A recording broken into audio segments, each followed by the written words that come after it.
Schlittler, who right now might be the favorite for the American League Cy Young Award. Yeah, I mean, if you look at all the numbers, he's at or near the top in so many different categories that you have to consider him as one of the very best pitchers in the American League. And for me, the Cy Young Award sort of in the second half of the season, he needs a big finish. But how about starting the All-Star game? If I'm thinking about right now a short list to start the All-Star game, this guy is on that list. And if you're not ready to hit in the box against this guy, you're up a creek in today's game. Cooking up something special with Hexclad. Join the hybrid revolution at hexclad.com. How about Yankees' all-time best ERA through the first 11 starts of the season? Cam Schlittler's second all-time here in 2026, trailing only Max Fried last season. Well, coming up, the Yankees have come through in the clutch the last 2 days. Our Justin Shackle chats with Aaron Boone about those key at-bats next here on Yes.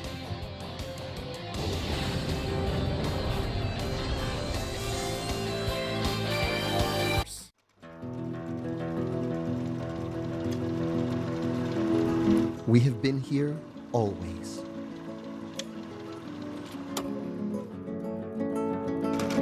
Getting set for first pitch as the Yankees and the Royals play Game 2 of their 3-game set at Kauffman Stadium. Hey everybody, it's Justin Shackle. The Yankees are coming off back-to-back wins in which they scored the game-winning runs in the 9th inning. So a pair of low-scoring, close wins, but also 2 victories that rewarded the faith of the hitting approach for Aaron Boone's team, as runs have been hard to come by lately. Yeah, I mean, those are big game-on-the-line situations that it's, always good as a player, I think, to be in those spots, so you become more familiar with them. When you're grinding through a game or grinding through a big at bat, those are things that add to your experience and hopefully serve you well when you get in, tough moments as the season unfolds and hopefully even late in the year. Now the challenge in front of the Yankees offense is how to navigate a bullpen game, as the Royals will be using an opener here in the middle game of this series. We'll see how they do against the opener lefty Bailey Falter when we come back. Ryan Ruocco and David Cohn have the first pitch from KC on Yes and the Gotham Sports app. This is brought to you in part by Live on New York. Life, pass it on. By Sage, proud accounting software provider of the New York Yankees. And by Nissan. Hop into a Nissan Rogue and hit the road to adventure. Shop NissanUSA.com. How about these billboards getting you ready? New York and Kansas City. That's some big-time stars across the board, across genres there, Coney. Big-time rivalry for a long time, back in the 70s and early 80s. I'm taking T. Swift and Travis. I know Chalamet and Kylie are happy about the Knicks, but let's take a look at the Yankees starting lineup. You got Grisham, Judge, Bellinger, Goldschmidt, Rice batting 5th tonight. Ahmed Rosario, Chisholm, Anthony Volpe, who had the big hit yesterday, and then Austin Wells rounding out the Yankee lineup. And going to face this lefty, Bailey Falter, on the year. He's going to be kind of an opener strategy. He's bounced back and forth between the bullpen and starting. And started out his career in Philly, a little bit of time in Pittsburgh, came over here last year. And let's tell you a little bit more in our Nissan pitcher scouting report. And the gambler, well, really, this whole strategy is about the gambler, knowing when to hold him and fold him, both on his side and the manager's side, and shake it off. His last start as an opener, 7 of the first 14 runners reached base. It did not go so well. And the heat is on. This Yankee lineup is going to put some heat on him. How about we had Taylor Swift in the billboards, and then you got Shake It Off there. Very nice, Coney.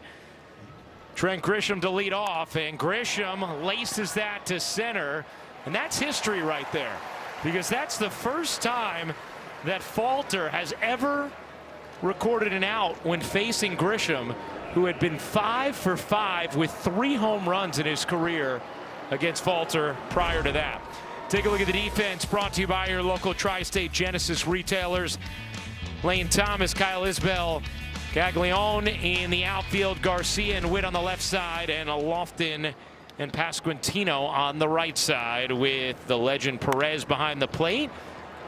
On the backhand, Witt, 2 pitches, 2 outs here to begin the first. Take a look at the umpire scouting report, brought to you by your local Kia dealers. McMorley behind the plate. Pitcher friendly, 10th MLB season. Yankees took this approach yesterday too, swinging early in the count, early in the game against Kansas City. A couple of balls hit hard, but right at people, and 2 outs. And now Bellinger just going to take there and takes a strike.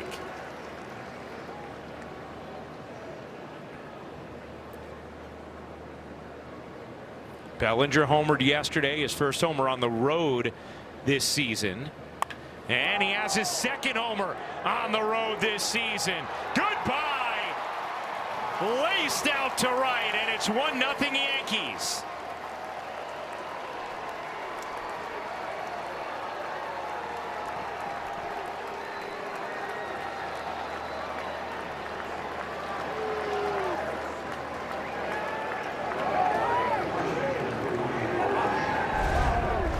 You called it, Ryan. I mean, off the bat, you just kind of knew. Was it high enough? You knew it was hard enough because it had that sound.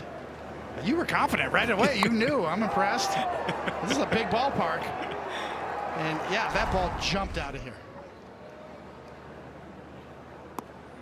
I was going to have to wear it if it hit the top of the wall.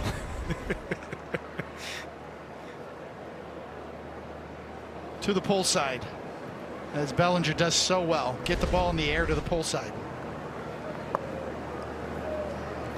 He's so good against lefties too. You know, best OPS, best batting average, best on base percentage of any left-handed hitter in the majors against left-handed pitching since the start of last season. Speaking of feasting on lefties, Goldschmidt takes down 2-1. The thing that Bellinger does so well is just so aggressive. First pitch he sees it's a good ball to hit, he's swinging at it. He never lets it go by. That aggressiveness really serves him well, lefty on lefty.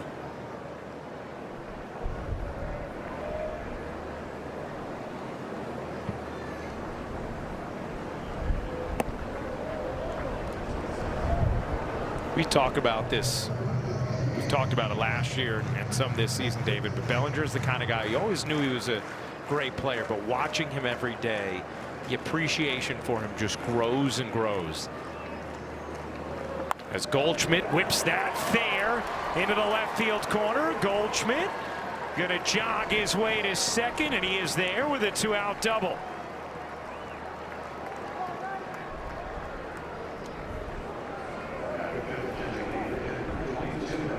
Goldschmidt came into this game with 11 extra base hits, 6 doubles, 5 homers, well over 800 OPS. He's done his job and getting more at bats lately, with obviously Giancarlo down.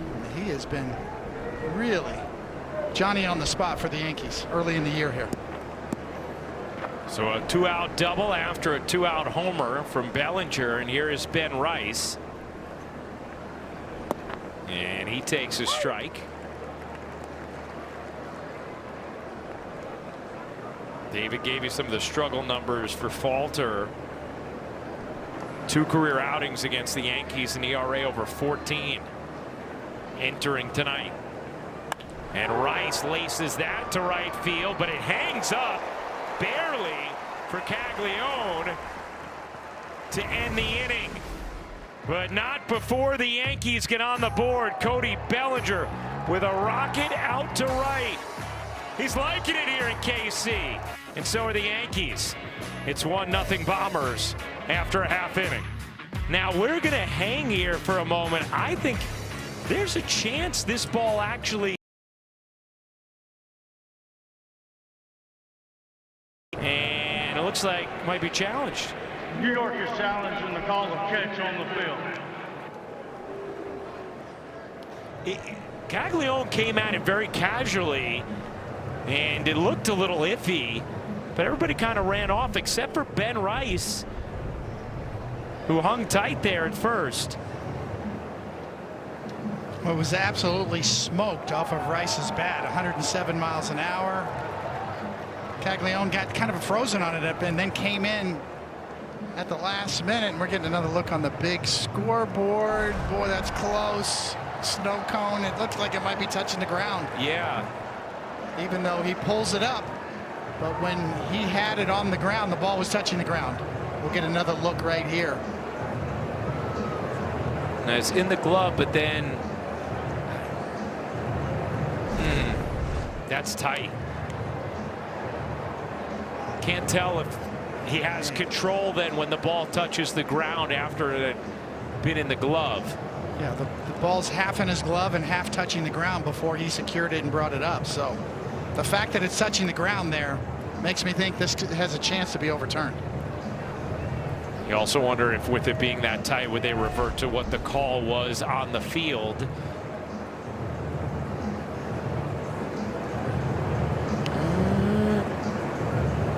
Yeah, right there. I'm not sure if he had control when it hits the ground there, David. Well, clearly the ball hit the ground while it was half in his glove. So that's the determining factor for the umpires back in New York.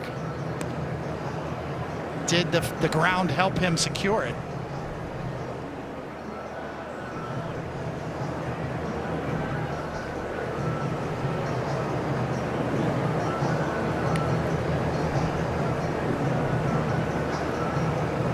Ron Coppola and Alan Porter are replay umps today. So are you 0 for 1 of the day, or are you 1 for 1 with an RBI? Yeah. Big difference. Yes.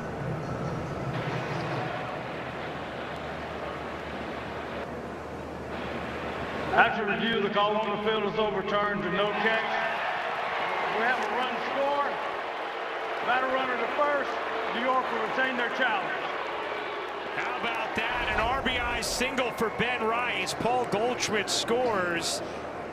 And yeah, that ball is not secured when it hits the ground there from Caglione.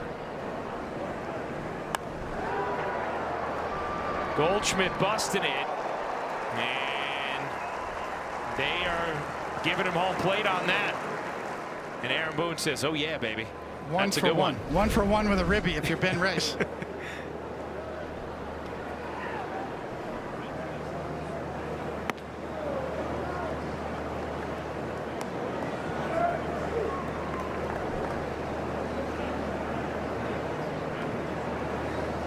And 1 for 1 with a ribby if you're Brett Weber as well. Man suggesting the Yankees challenge that as Rosario lifts that in the air to left and deep. Thomas back, looking up, and that is long gone. The Yankees take advantage of the extra out. A 4 spot in the first with Rosario's 2-run homer capping it.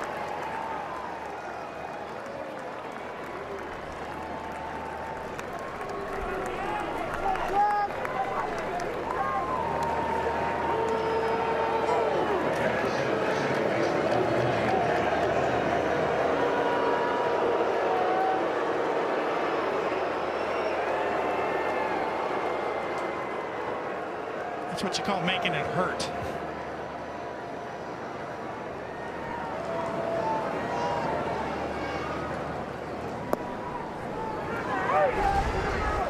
Gets a curveball right in his wheelhouse and gets it up in the air. And by the time it lands, it's about 420 feet away from where it started.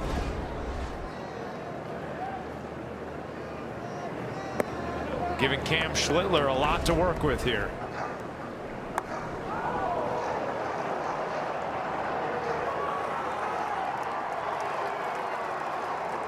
Somebody got wet. Yeah, I think it did.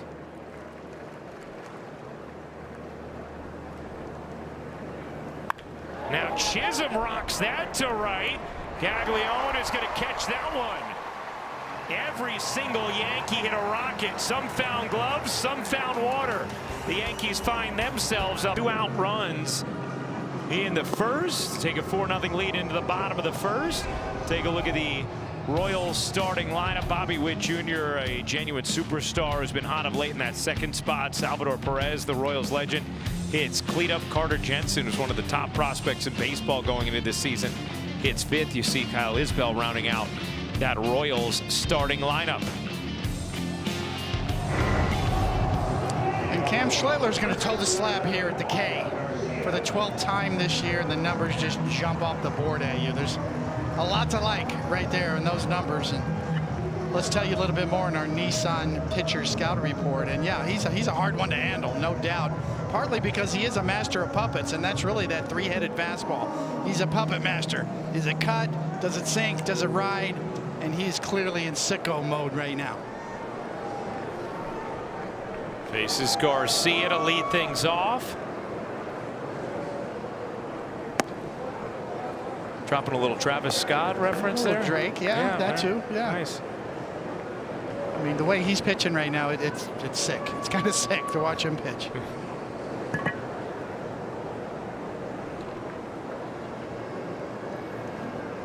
Asked Aaron Boone before the game, what do you love about Cam Schlittler besides the stuff? And he thought about it for a minute or two, and he said, I really like his competitiveness, that he wants to rip your heart out, but then he also has this even-keeled, laid-back approach as well. Kind of has this perfect balance of fierce competitor, but easy to talk to, takes feedback, always adjusting, always tweaking. I think it's just how fearless he is on the mound. The way he attacks the strike zone is his best trait.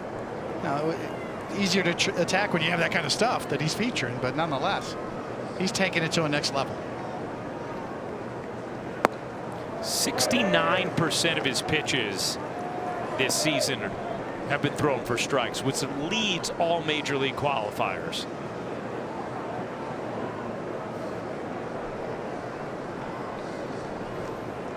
Two-two on Garcia.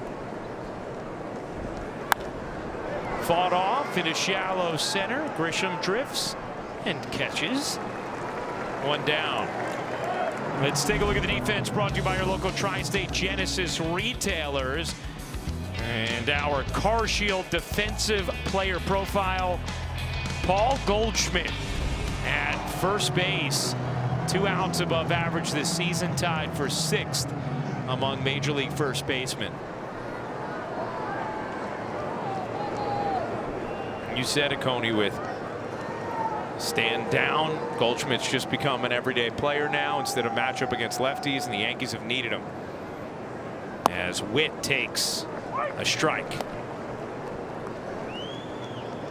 Young talent on the mound, young talent in the box.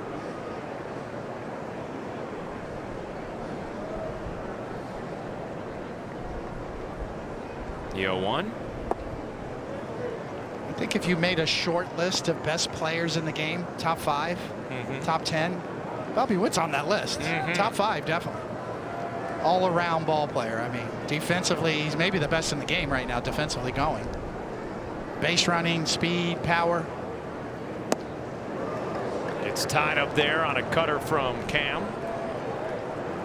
If you talk about a franchise player and he's signed long-term for the Royals, that's a tremendous asset to have a guy like this locked up.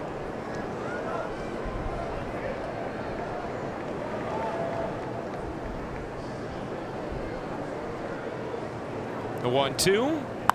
That is ripped to left, hangs up for Bellinger, which just hit so hard. 2 down.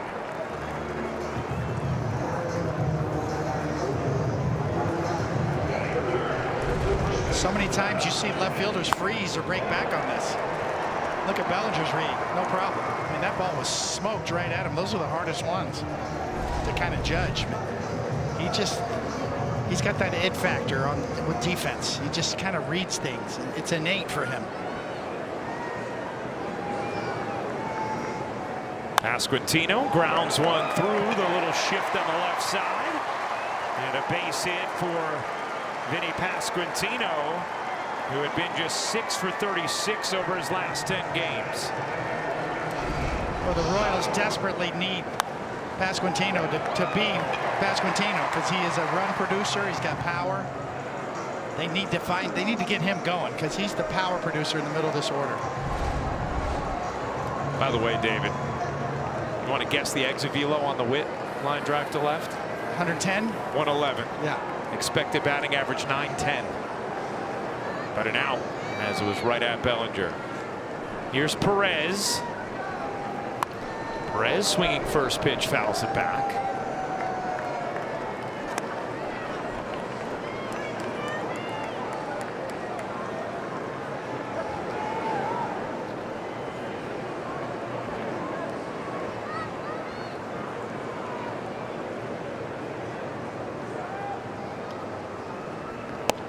Perez now 136 home runs here at Kauffman, which has tied George Brett for the most in stadium history.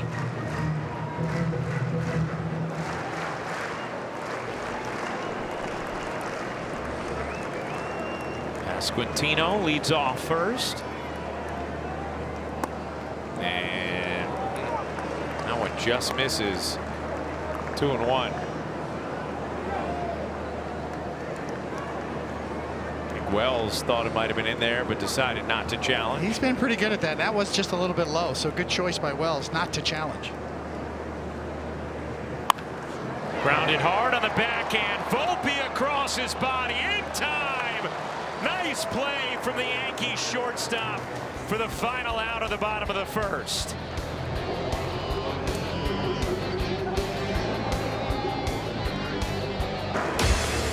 Let's check out one of today's player props, brought to you by Bet365, where winning is everything.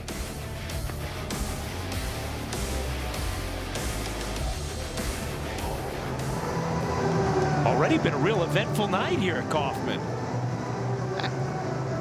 Action-packed offensively and then defensively. How about this? I thought maybe he'd go to second, but he goes all the way over. With Big Salvi running, had plenty of time. Well done.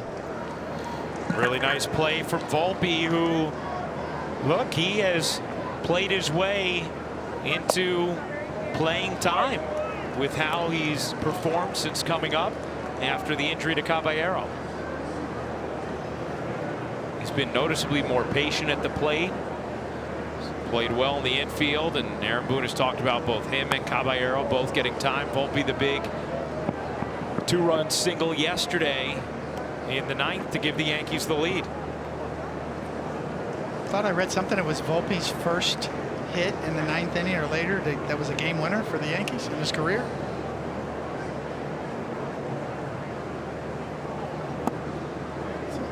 Such a big moment to come through for him right there.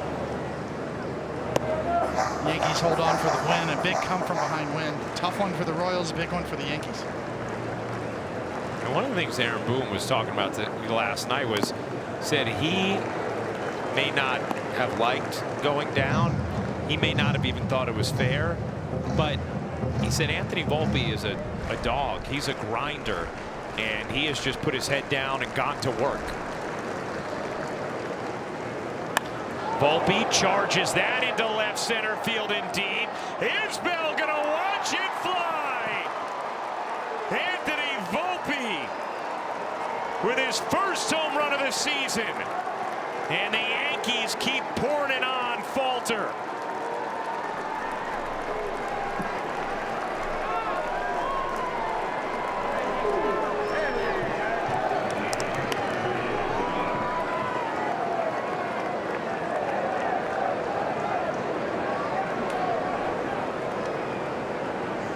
Well, if you took the Bet365, you're feeling good right now. 409 feet later.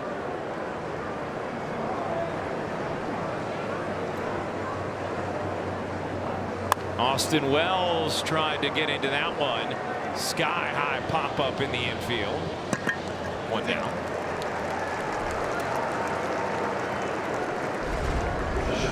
It's a 92-mile-an-hour fastball. It's a 103-mile-an-hour bolt off the bat.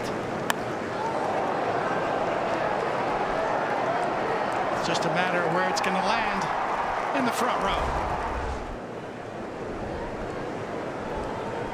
Good news keeps coming for Anthony Volpe. Grisham grounds it through into center field. He is now 6 for 7 in his career against Falter.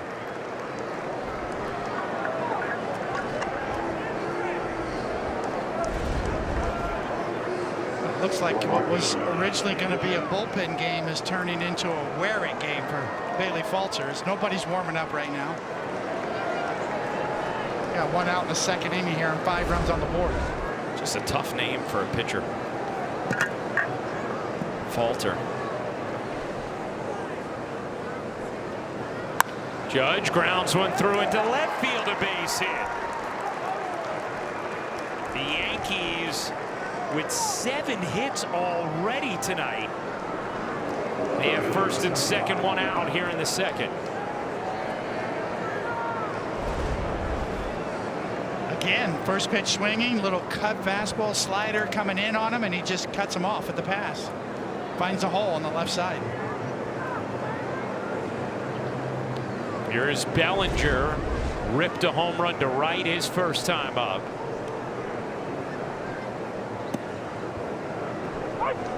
Takes a curveball for a dangerous spot. 0-1. Strong numbers for Bellinger on the season. Yankees a 5-0 second inning lead. Bellinger golfs that deep down the right field line, foul.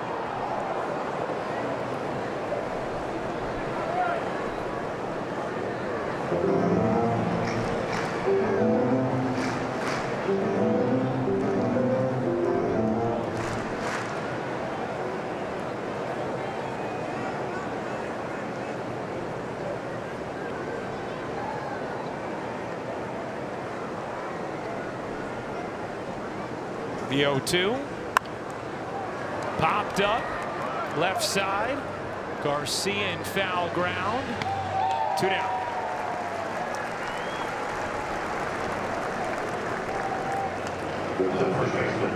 Now you got some action going in the Royals pen.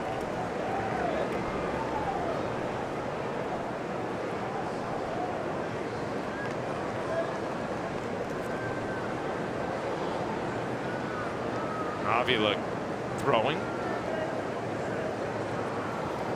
Goldschmidt doubled his first time up. Grounds one up the middle on the backhand. Lofton across his body will end the inning. For the Yankees tack on another run courtesy of Anthony Volpe. He's back up here and he is performing. This is first long ball of 26 and it gives the Yankees a 5-0 lead.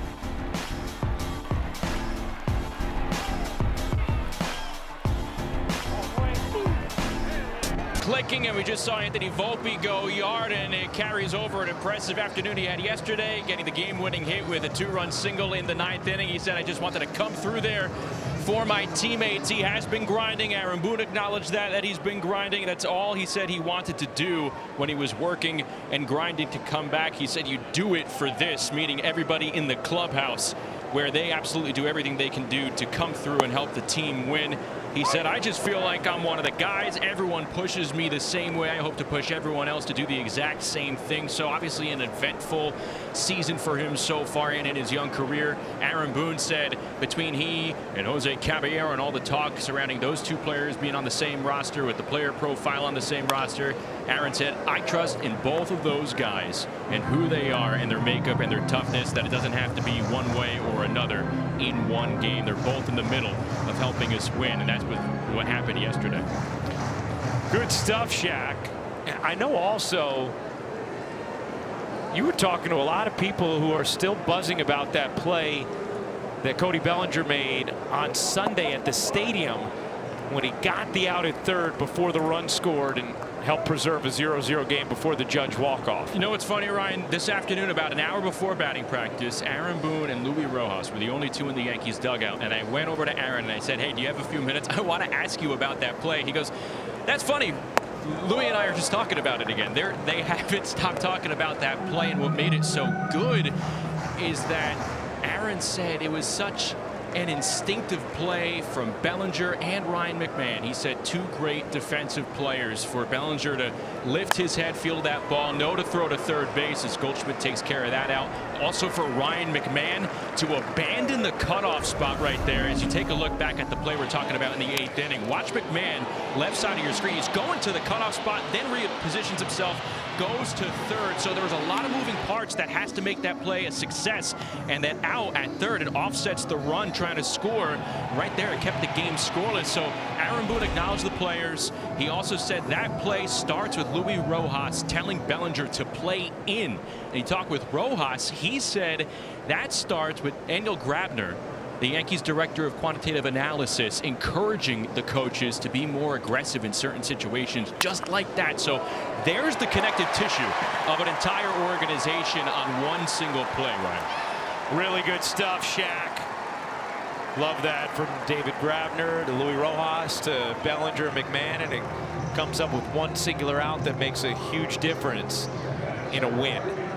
As Thomas able to just sneak that one past Rosario for a double. Yeah, they're all great points to show exactly what goes into a Major League Baseball team and top to bottom, operations, behind the scenes. Just have one question. No Shacky today? Just Shaq? What happened to Shacky? No. I'll work in a Shacky or two. Okay. Here or there. Okay. Shacky and I got some breakfast earlier today. Went for a nice walk.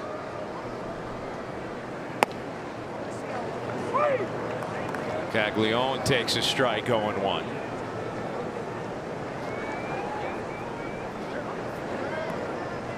Got my barbecue in today too, Coney. Gotta have it here. Yeah.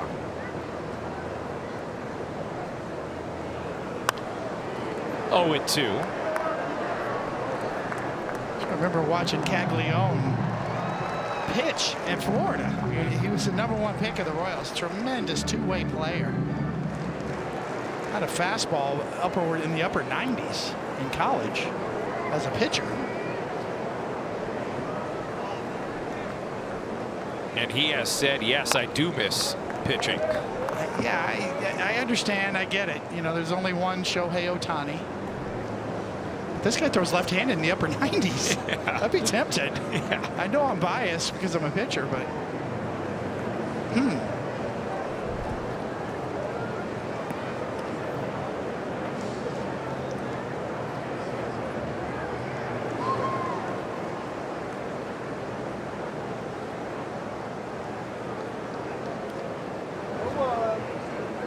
Swing and a miss.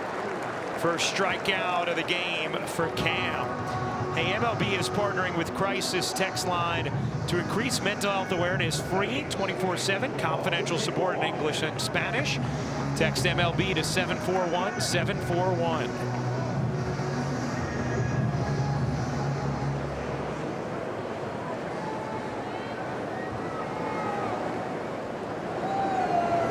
Here's Nick Lofton. There's a strike from Cam, 0-1.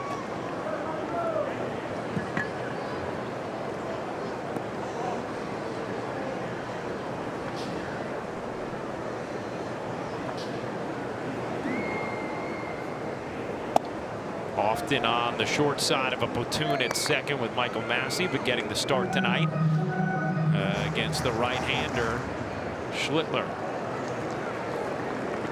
Former first-round pick.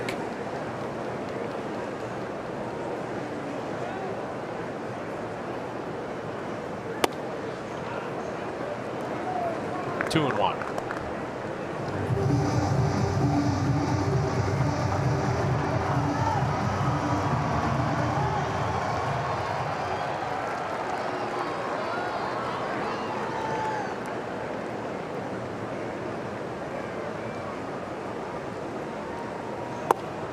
And it's 3-1 on Lofton.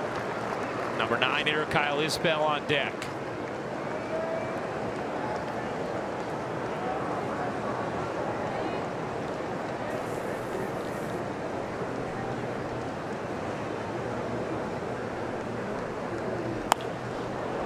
Foul down the left field line, and the count is full.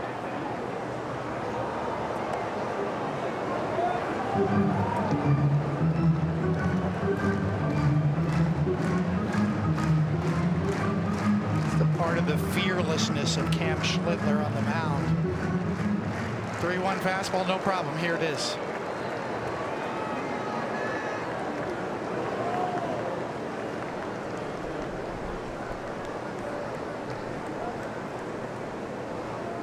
Here comes the 3-2. He got him. Strike 3 looking to end the second. 2 strikeouts in the frame for Cam. The Yankees leading 5-0 through 2.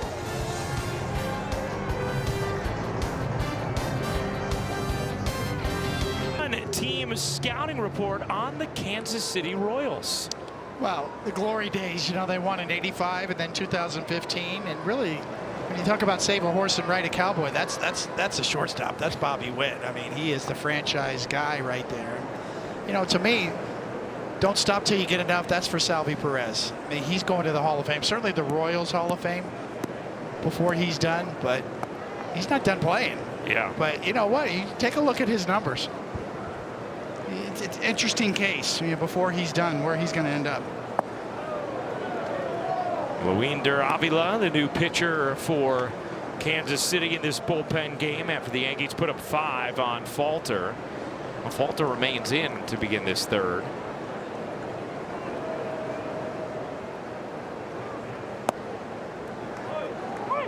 And he gets a strike there, 2-1. Yeah, I mean, David, you think about some of the historical context for what Perez has done. I mean, he's the 7th most home runs of any catcher in Major League history.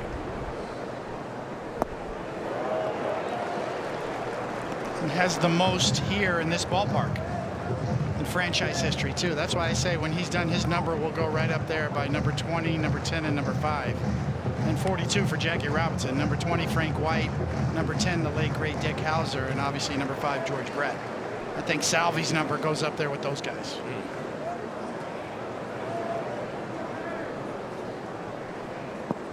3-2 now on Rice. Zach Greinke will be another one that will go up there too as a great Royals pitcher. Eventually, those are the 3 numbers in Royals franchise history. 3 pretty good ones too. Yeah.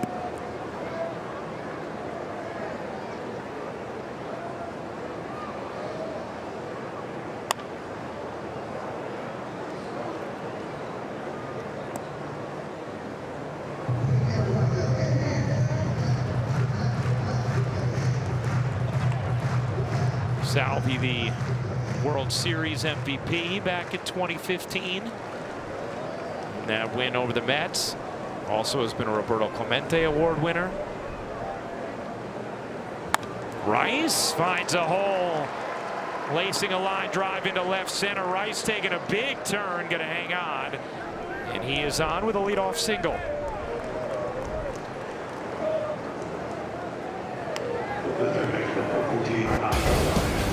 What a blast. A 420-foot home run means baseball fans score 2. Unlock your free 20-ounce Baja Blast by registering now at BajaBlastHomeRuns.com. And that was in the drink. Rosario getting another chance at Falter. And again, hitting it hard. Boy, there have just been so many hard hit balls tonight off the bats of Yankees. Second hit of the evening for Rosario, and the Yankees set up again. First and second, nobody out. Another look at this Lina. First time he hit a curveball up in the water fountain. This one's a little lower. Just a lousy old line drive single.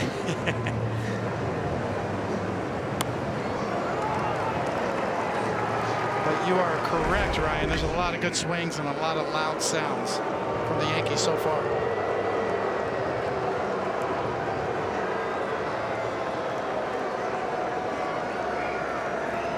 Kansas City's going with Falter here. A little bit of a surprise. Yeah. The expected batting average off of Bailey Falter from the Yankees lineup collectively is .521 so far. It's based on the quality of their contact. And Avila was ready at the end of the second. The Falter came back out here for the third. The Yankees have been just fine with that as Chisholm takes a ball.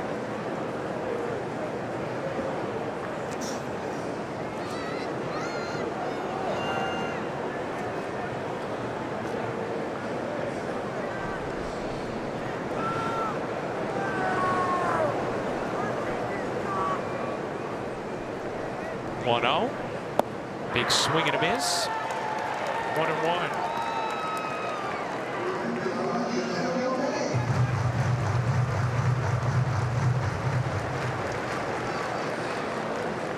Aaron Boone really tried to go right, left today, knowing it was a bullpen game.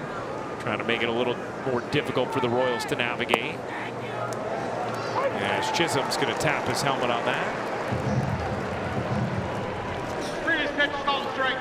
Hitter's challenging. ABS powered by T-Mobile. Call is confirmed. New York has 1 challenge remaining.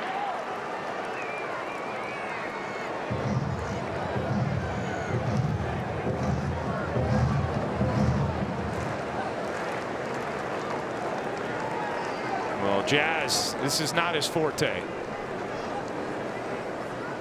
He's 2 for 9 in challenges. Sort of the difference between players who are emotional and players who are objective or retain a little bit of objectivity. Jazz is very talented, very emotional player.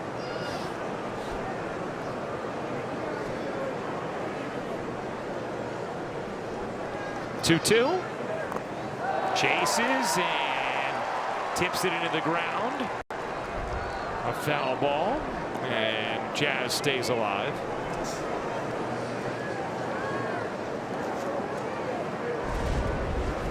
A heck of a call from Nick Marley back there. Yeah. He's all over this. That wasn't that easy. See him peek around? He saw it the whole way. Jazz knew it. And we, thanks to our outstanding camera shots, can see that dirt clearly springing up after contact. Jazz pops that up right under our booth, David. Didn't quite make it.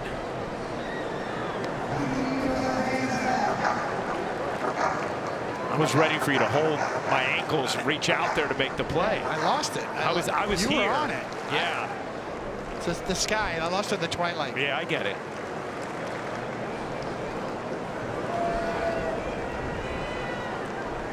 Two. Jazz smashes that foul.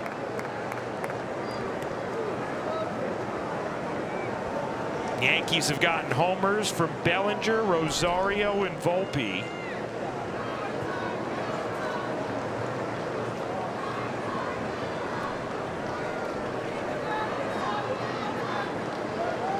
Ben Rice has a couple of hits and an RBI. Jazz smokes that. Foul. It just feels like even the foul balls are rocked off of Falter tonight. It just doesn't feel like he's got a secondary pitch to get a swing and a miss with, to get him off guard. One hanging curveball he threw to Rosario ended up in the water fountain. 9th pitch of the at-bat upcoming.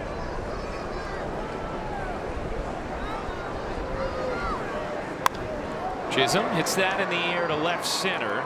Isbell back on the track, has room to make the catch. Rice is going to tag, go to third, heads up base running there. Rosario stays planted at first. And runners on the corners now with 1 down.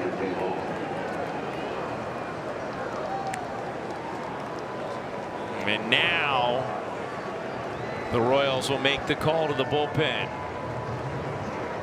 Matt Quatrero will walk out, and the night is done for Falter. Damage still to be done for the Yankees with 1st and 3rd and 1 out.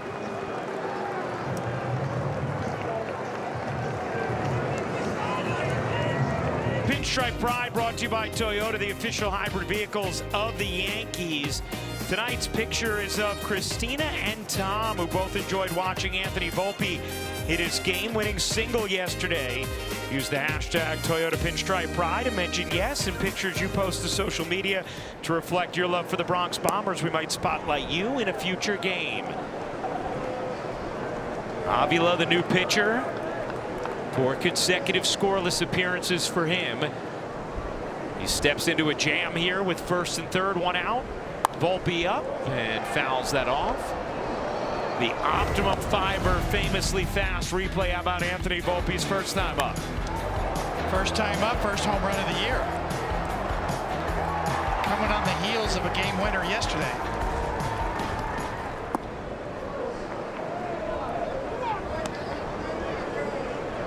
So a big RBI hit yesterday in yesterday's game to give the Yankees the lead.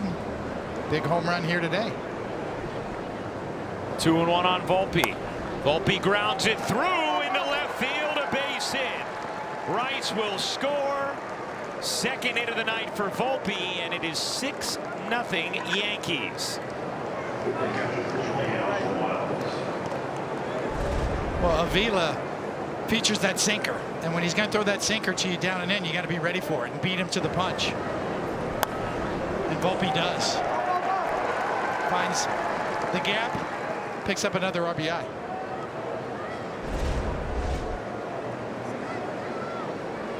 Here's Austin Wells.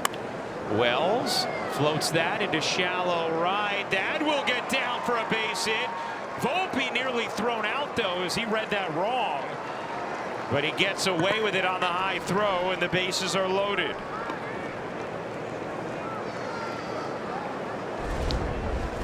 It looks like he got frozen in right field a little bit as Wells gets beat on that cutter in.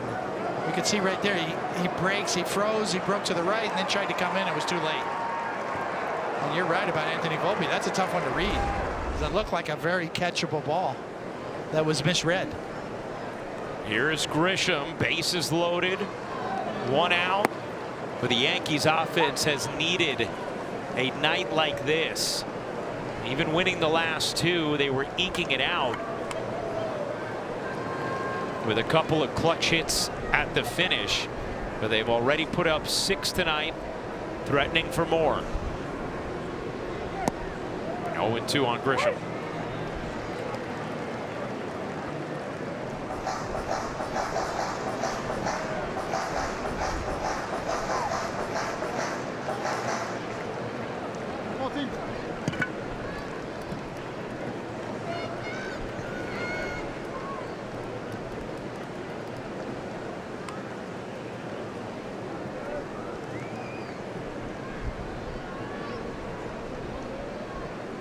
The 0-2 missed.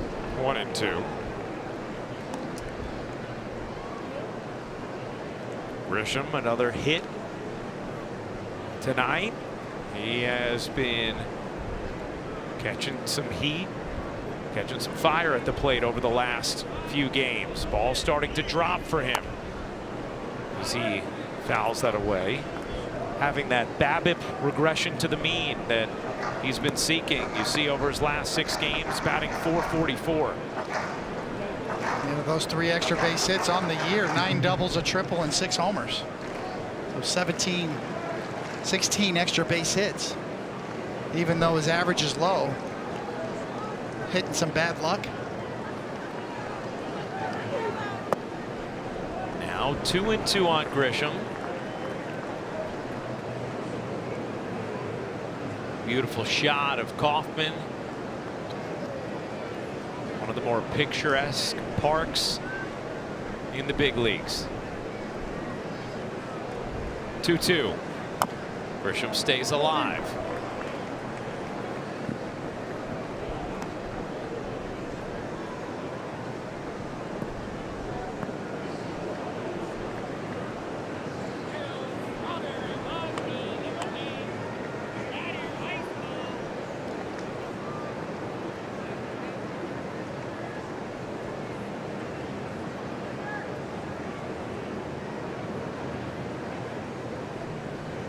Grisham grounds it to first.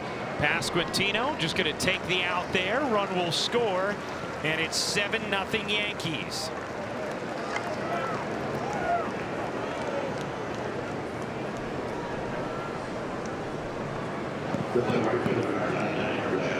Easy RBI with the infield playing back.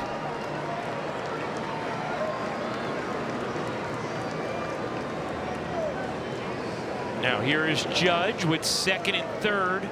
2 down. 2 runs already in here in the third. 1-0. Judge is grounded out hard to short and single tonight. Just the 33rd player in franchise history to play in 1,200 career games with the Yankees. Tonight, his 1,200th.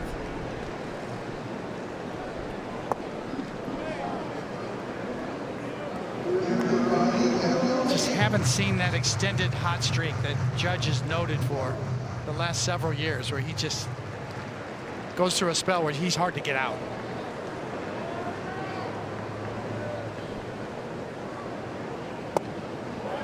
And those streaks that seem to last 3 months, where he hits 400. He's very proud of his batting average, so comes in here, even though it was 17 home runs and 9 doubles, 253, and you know he's proud of hitting 300. And he wants to get back up there. The 3-0. And Judge works a walk. Or did he? Pitch called ball. Catcher challenging. Sal Perez challenging it, and all right. The catchers, they're pretty good with this.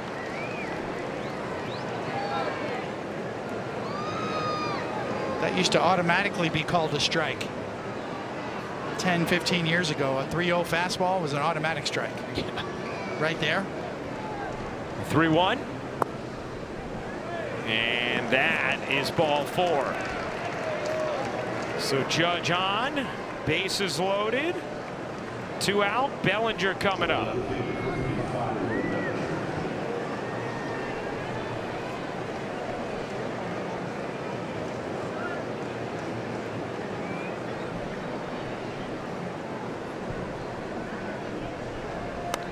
Bellinger fouls that straight back, 0-1. He's always ready to hit. Bellinger in the box, first pitch, always dangerous.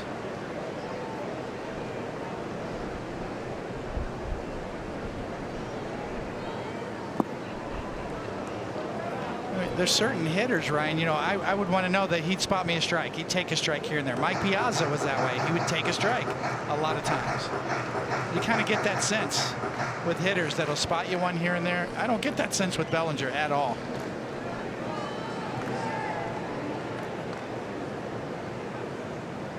The 1-1, and it's 2-1 on Bellinger. Bellinger is homered already.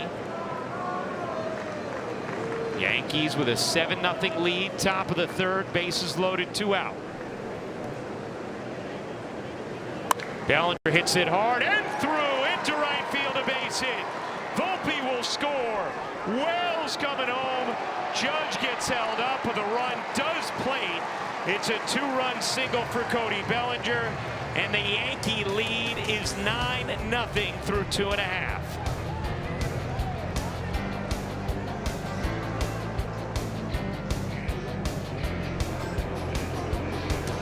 Baseball on Yes is brought to you in part by your local Tri-State Genesis retailers. Learn more at genesis.com. By ShopRite, we are here. By Mohegan Sun, beyond your wildest. Some of the legendary infielders through those heated rivalry years between the Yankees and the Royals. And those 2 matchups there were big when you think about Frank White and Willie Randolph matching up, button heads, Nettles and Brett actually literally fighting on the field. So yeah, those were key matchups.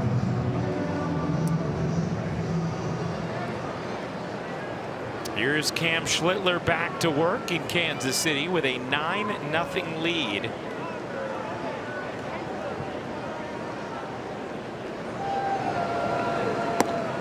David, we haven't even unloaded some of our favorite Cam stats yet tonight. How about this one? Our leaders brought to you by your local Tri-State Buick dealers. Cam with the best ERA in the majors right now. But you know, we get this unbelievable document before every game from our incredible research department. The best. They really are the best. They're absolutely essential to what we do at Yes. And they send us the 1 sheet every day, which you've heard, you know, Michael and Coney and everyone talk about throughout the years. As Goldschmidt ranges, tosses one down. Some of the Cam nuggets today, just outrageous what he's done so far. So just a couple for you. He's one of just 2 players in Major League history to have a sub 2.30 ERA and at least 150 strikeouts through his first 25 career games. He and Paul Skeens. That's it. His ERA through his first 25 career starts, as you see that nugget, it's the lowest by any Yankee ever through their first 25 career starts.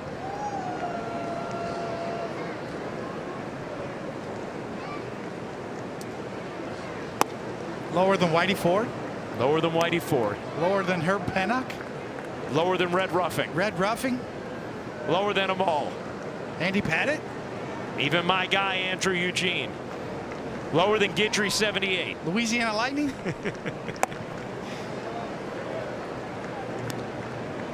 Now, there is a Louisiana Lightning nugget that Cam's coming up on. Most consecutive starts of 3 runs or fewer allowed to begin a season in Yankees history. Ron Guidry with 15 in 78, and actually Clark Schmidt with 15 in 2024. So far, Cam has done that his first 11. Clark Schmidt going to be back this year? Got a chance, right? I would love to see him. Yeah. Yeah.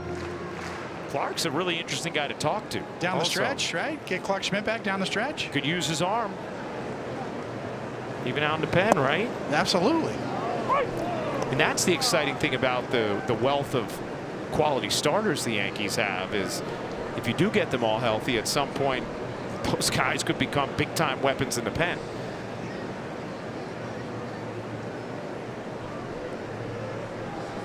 Swing and a miss. 3 straight strikes from Schlittler, his 3rd K, 2 down. 4-time All-Star, 2-time champion, and just an incredible 1978 season. Yeah, that 78 year is up there among the greatest years ever. You put that right there with Dwight Gooden's 1985 year that he had.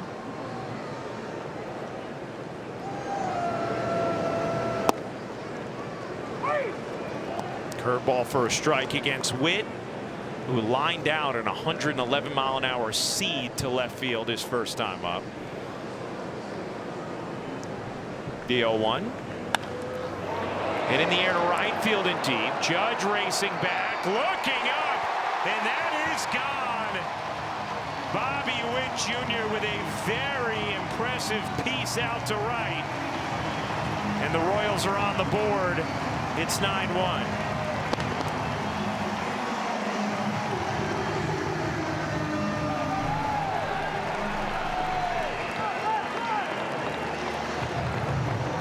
But this just shows you the skill set of Bobby Witt. When he could take a Cam Schlittler cutter out over the plate and shoot him the other way. That's the only way you can hit that pitch for a home run, is you hit it the other way, and that's exactly what he did. He's had 2 impressive at-bats against Cam.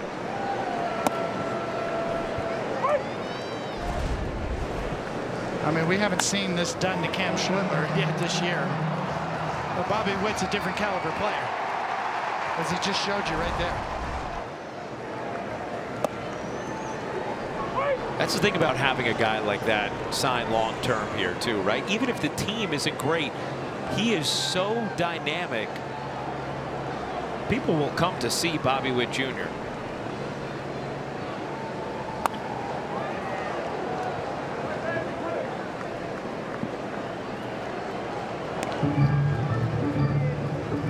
No, there's just very few players in the game that possess the all-around skill set that he does.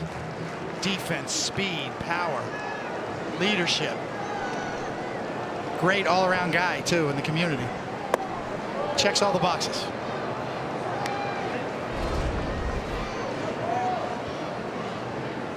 That 95-mile-an-hour cutter that never got to the outside corner.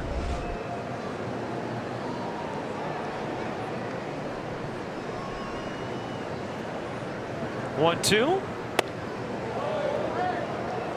2-2.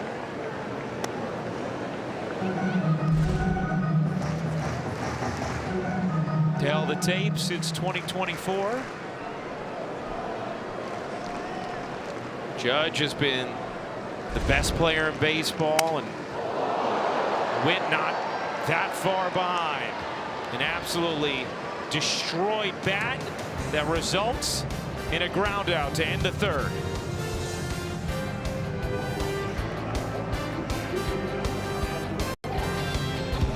Play FanDuel's daily dinger for free every day for a chance at a profit boost if your selected player hits a home run.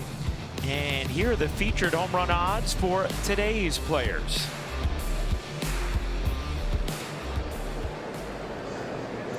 Top of the fourth inning, Yankees with a 9-1 lead on the Royals. Middle game of this 3-game set. Paul Goldschmidt a double, has scored a run. 1 for 2, takes a strike. Yankees with 4 in the first, 1 in the second, 4 in the third.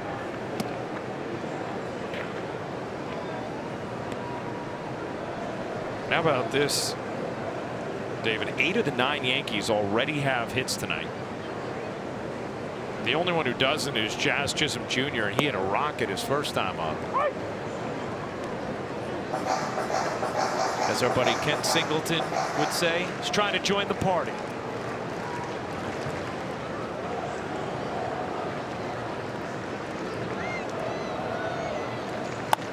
Goldschmidt goes the other way. Pasquantino had him played perfectly and will win the race, in quotes, to the bag. 1 away.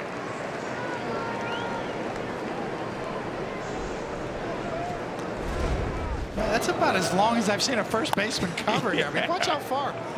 Pasquatch got a long way to go. I don't think I've ever seen one that far before.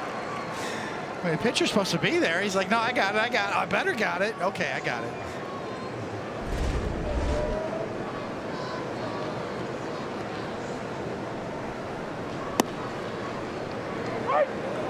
It was about 1 step away from a lot of man colliding with a lot of man. Covered about 40 feet. Rice 2 for 2, a couple of singles. Grounds that to second. 2 down.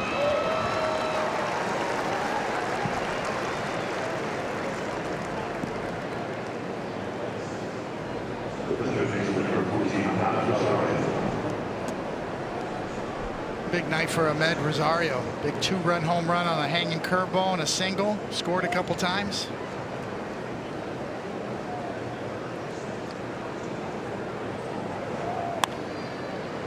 Pops that one up down the right field line.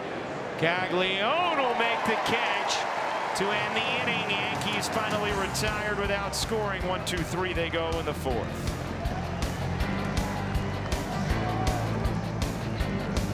Well, it is time for a little how about that? How about that? Salvador Perez, originally a shortstop, third baseman, moved to catcher after his scout noticed his size and arm strength. Known for spraying Victoria's Secret's perfume on his gear before games because he likes to smell good on the field. And after learning English, he watched classic sitcoms like I Love Lucy to pick up on American culture and phrasing. A little perfume on the catcher's gear. Smell good, play good. Cologne's big in the locker rooms. Yeah? Big. Eduardo Perez showed me that. Why? It's become, you know, almost a cultural thing among some of the Latin players especially, but really all the players now have kind of gotten into it. But yes, they all, if you go by the lockers, check out the cologne mix. Yeah, all right. Everybody's got cologne everywhere. Are you a cologne guy, David? Yeah, a little bit, yes. Got some in my bag here, actually, if you want to try it. It's pretty nice.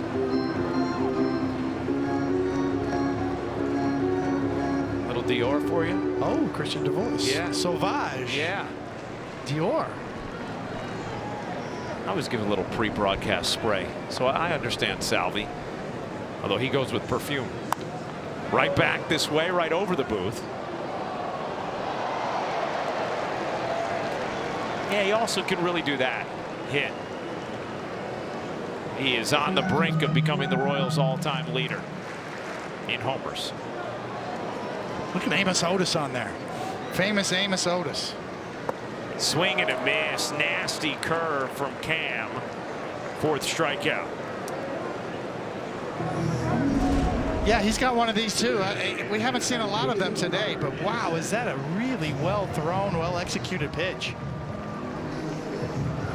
There's going to come a time when he's going to throw more of those. Hitters aren't going to like it.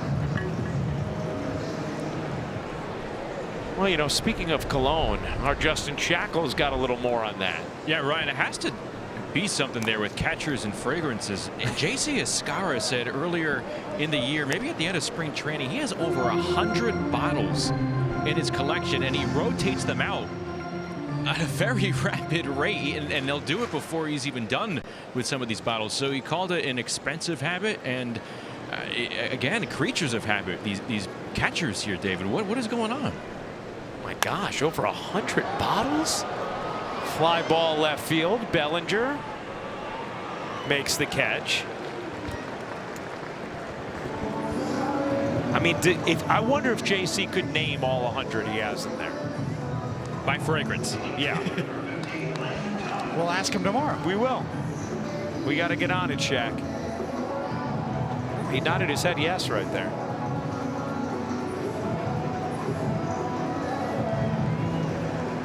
Two away here in the bottom of the 4th. Yankees a 9-1 lead.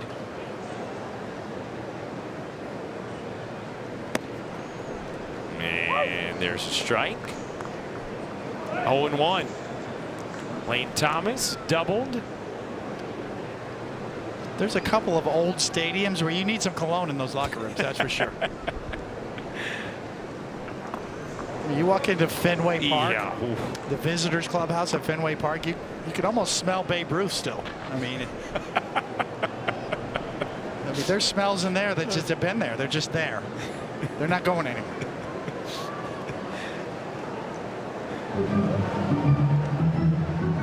Don't expect any updates or renovations for that. No.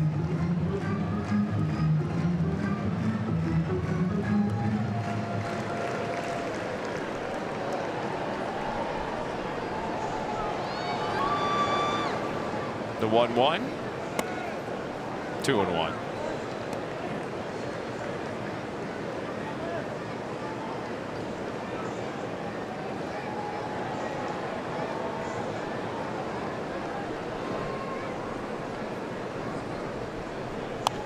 Fouled right back here, and that one off the top of our booth. That was a rocket. I mean, that hit right over my head before I even blinked. That was, yeah, you didn't have a chance. I flinched after it went over my head. Oh, I'm just glad it was about a foot high, because we were in trouble if not. Whistled back here.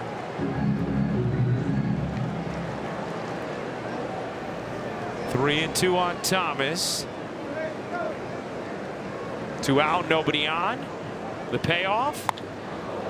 Fly ball, left field, deep. Bellinger back at the wall, makes the catch for the final out of the 4th. We go to the 5th, 9-1 Yanks.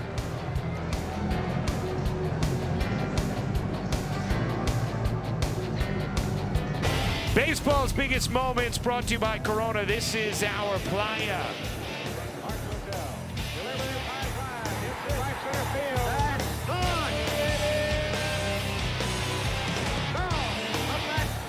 Yeah, how about Chris Chambliss, his walk-off home run against the Royals in the ALCS 1976 Game 5 to put the Yankees into the World Series. So what were the roles there? I mean, was there 2 play-by-play guys there? Was it Howard walking all over Keith? Or that was Howard walking all over Keith. So there was 2 play-by-play guys and then an analyst. Okay, okay. That's basically how the booth was configured. Yeah, Cosell was going to do what Cosell wanted to do. Chris Chambliss has a 1.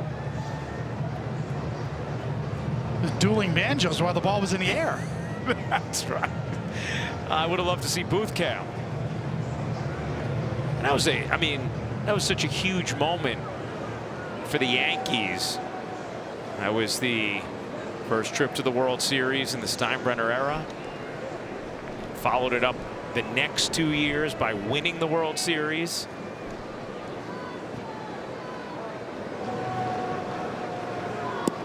You know, Mark Littell, the reliever in that picture, that famous shot. You know, you hear a lot about Chambliss and then the scene afterwards. Mark Littell was a big reason why the Royals were there, got that bar. It's a short reliever, threw hard, mid-90s fastball back then. And that big home run he gave up, I don't think he ever recovered from that, to tell you the truth. He was a good young pitcher up to that point. A big part of the Royals. You give up a big home run like that in that big of a spot, but that's a hard one to overcome. I'm trying to think, David, how old were you in that? High school. Those Yeah. are my high school years. Late 70s. You know, that was a dagger for you then. Yeah, absolute dagger.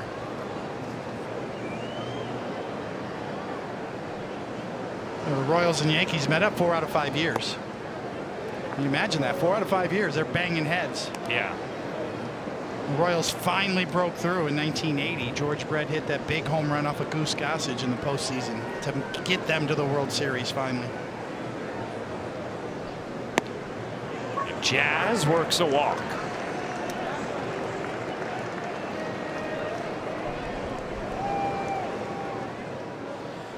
How about our All-State Good Hands replay? Anthony Volpe's defense earlier tonight. Yeah, he did. I mean, Salvador Perez is running, so he knew he had time. So just get it there on one bounce. Might have had to play at second, but wasn't sure. Had to go deep in the hole. Got the job done. He's played very well since coming back up. He's had good at bats. I mean, you see the numbers there, obviously limited sample size, but 286 with a 909 OPS. He's taken his walks tonight. 2 hits, a homer, a couple of ribbies. He's forced his way back in. You know, he earned his way back in so far. I'm kind of anxious to see him move around, play a little second base, you know, become more versatile for the roster. It's another option for Aaron Boone against tough lefties. You know, we said before the game, obviously you've got Ahmed Rosario, who's been great filling in against lefties, but all of a sudden now you got Volpe, Caballero, and Rosario to throw in a lineup potentially. Suddenly the Yankees aren't so left-handed anymore. Right. They have some options. And Volpe just providing a level of quality in his at-bats right now that the Yankees have needed towards the bottom of the order.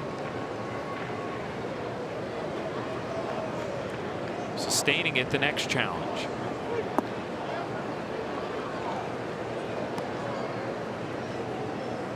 I'm a big believer in that you're a baseball player first. You know, for a position player, yeah, I'll play second. Yeah, I'll play third, like Caballero. I can play anywhere. Yep. I want to see Anthony Volpe. He's a good enough athlete to be able to do that. Popped up, left side. Garcia. 1 down. You know, on the other side, for a pitcher, it's the same thing. You need me to go down there and be a bullpen guy because you need us to win now. I'll do that. You know, you got to be that guy that can do multiple jobs. You know, there'll come a time later in the year where somebody will be asked to do that. A starting pitcher will be asked to go down there. And he will play a key role, and it'll be important.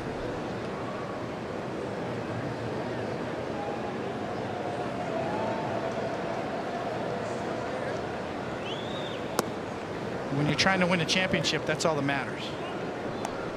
You know, the window is now for this team. Aaron Judge's window is now. Garrett Cole, Max Fried, now.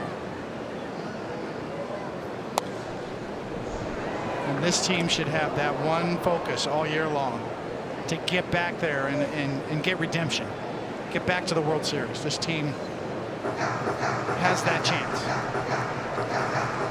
They're not a finished product right now. We don't know what the bullpen's going to look like at the end of the year, past the trade deadline, past getting reinforced by maybe one of those starters I mentioned before. We know their starting rotation is top shelf. We know Garrett Cole's back. We're going to see him tomorrow night.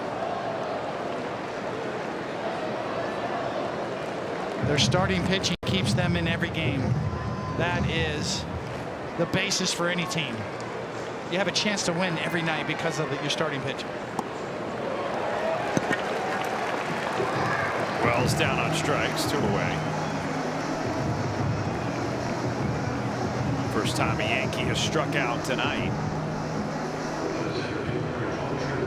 That's saying something. Yeah, that is. That has not been the calling card for the offense this season.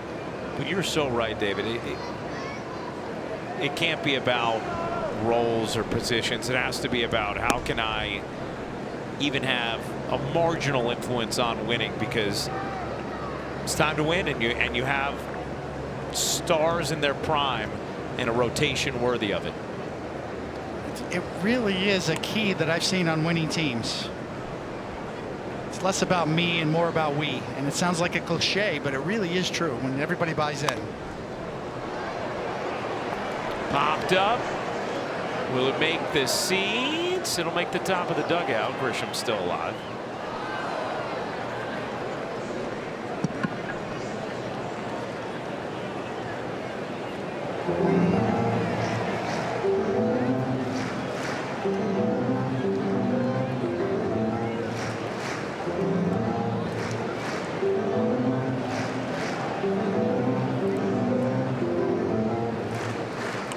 Cole tomorrow, Schlittler tonight.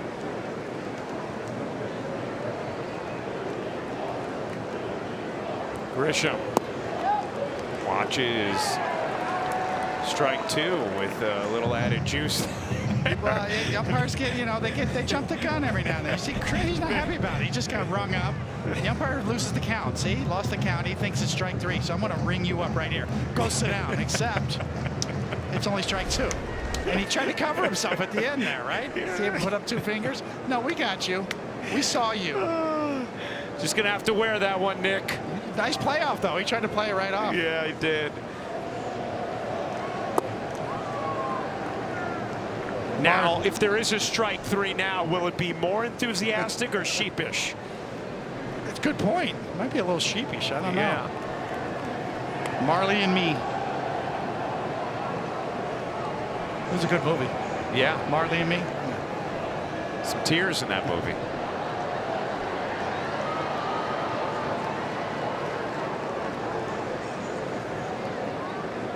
A lot of big Marleys, Bob.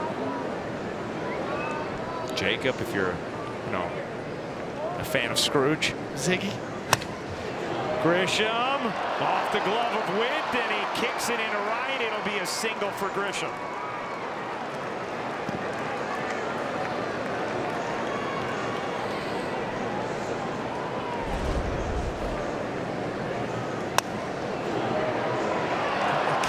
Felt like that was off the end of the bat and had some funny spin on it. Like Witt got fooled on that a bit.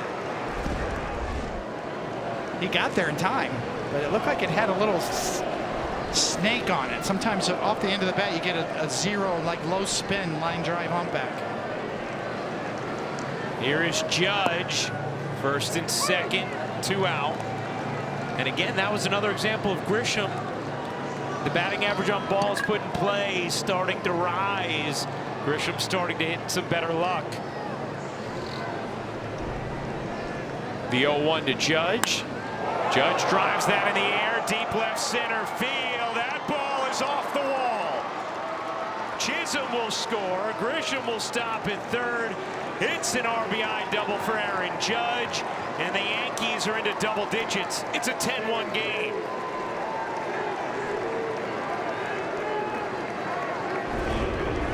Well, this is just a line drive bullet right off the wall.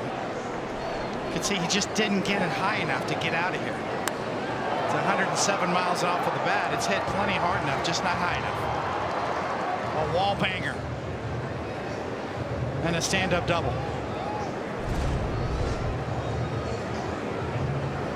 The Yankees have 14 hits already tonight.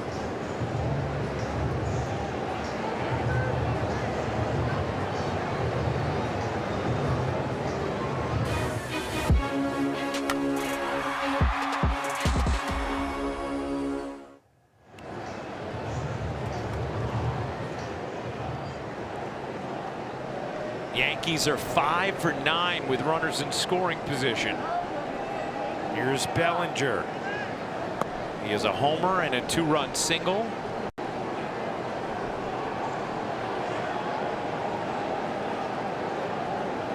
Yankees scoring in double digits for the first time since May 4th. Most hits they've had since May 7th.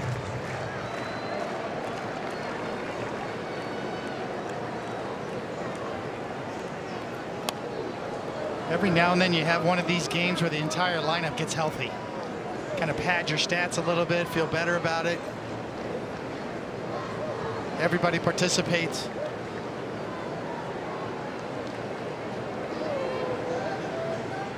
Six Yankees with multi-hit games already. Bellinger lifts that into center. Isbell will drift back and make the catch. But the Yankees add one more on Aaron Judge's RBI double.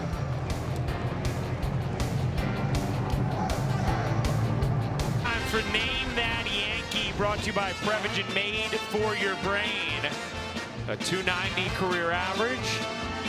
Nearly 1,500 hits, 147 homers, a lot of years with Kansas City. Little stop in Oakland and a brief moment with the Yanks in 2016, as that's off the end of the bat into shallow center. Will dump down in front of Grisham. And a hit for Caglione to begin the 5th.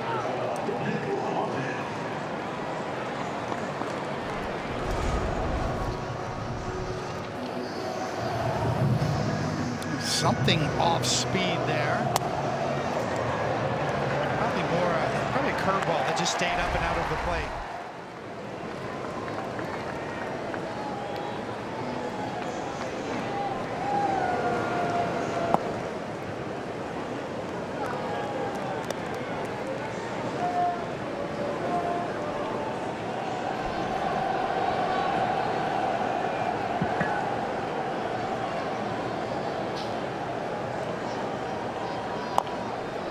Cue to the right side. Schlittler will glove it and toss to first.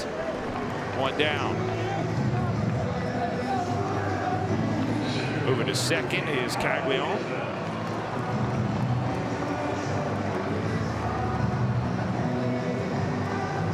Gonna give you one more fun Cam Schlittler stat, Coney. Bring it on. All right. He is one of just 6 pitchers in American League history since 1913 to have an ERA of 1.50 and at least 75 strikeouts through their first 11 starts of the season. And the names that are with him are incredible.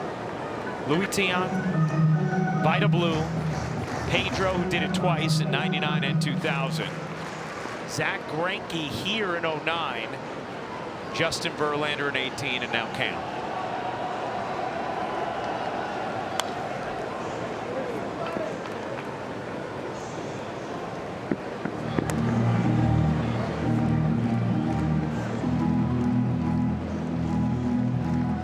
When you're a legendary player, you can go by one name. That's right. You can go just Pedro. It's Pedro. Who's Pedro? That's right. Who are you talking about, Pedro?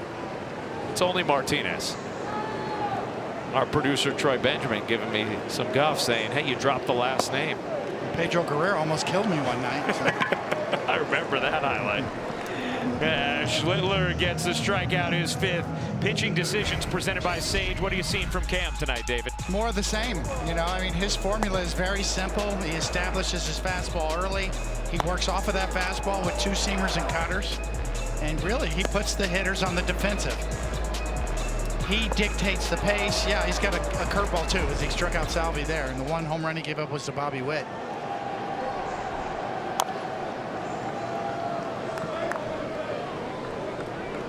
I mean, it's such a sustainable formula for Cam Schlittler because he has such confidence and command of that fastball. And there's subtle nuance to that fastball that he can make a move either way. That is just enough to keep the hitters off of it and keep them confused and on the defensive constantly. Royals 0 for 3 with runners in scoring position tonight, 0 for 10 in the series. Fly ball, right field, Judge there, inning over. Cam through 5 strong, the Yankees a 10-1 lead.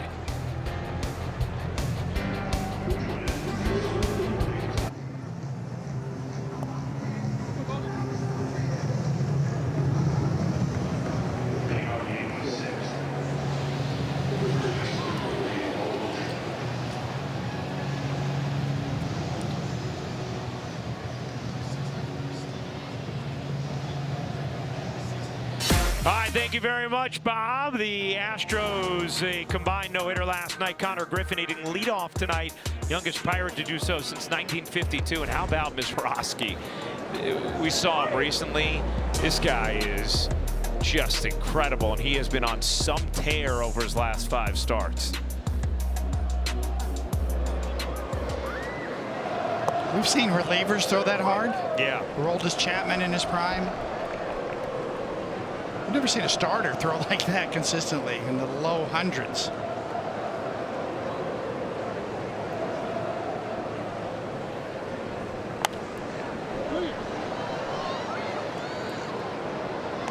Oh, 2 on Goldschmidt, who is 1 for 3 tonight, has a double and a run scored. Cruz up in the Royals pen.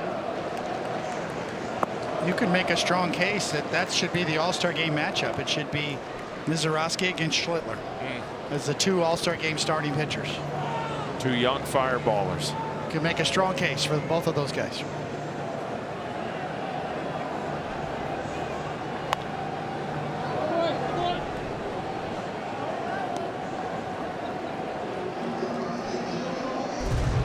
Youth movement when it comes to Major League pitching. How about these notable pitchers 25 and younger? Just saw you Savage link up with Schlittler.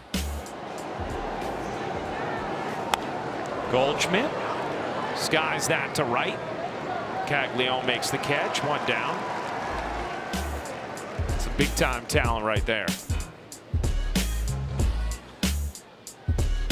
How about what Chase the best Burns part is about doing too. all of those guys right there, the young pitchers, they're kind of throwback in terms of style. They pitch 3 times through the order. They pitch into the 7th inning regularly. Yeah. They give you a chance. That's a beauty of Cam Schlittler. Here he is. Right now his pitch count's under control, and that's the way he usually goes about it. Because he throws so many strikes that allows you to get deeper in the game. So the managers don't have to worry about 3rd time through the order tax because their pitch count's under control and their stuff's still good. In Cam right now, just 68 pitches through 5, 46 strikes. Needed just 8 pitches to get through the 5th. You see quite a few of those guys we just saw are on that list right there with the highest miles per hour. Rice shoots one fair. 1 hop off the wall inside the left field line. Ben Rice has himself a 3-hit evening.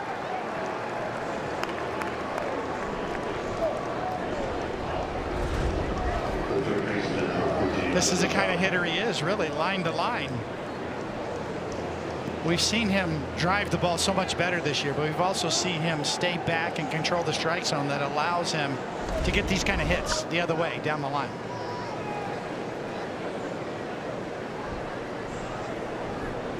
Here's Rosario with Rice at second, 1 out, and 1-0 on Ahmed Rosario.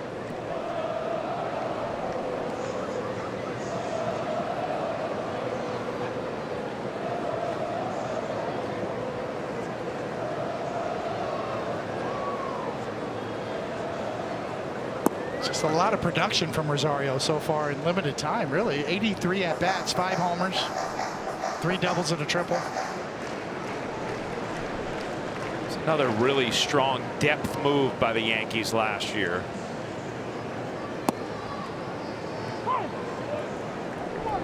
Let's take a look at the exit velocity brought to you by Spectrum. And all 3 Yankee home runs.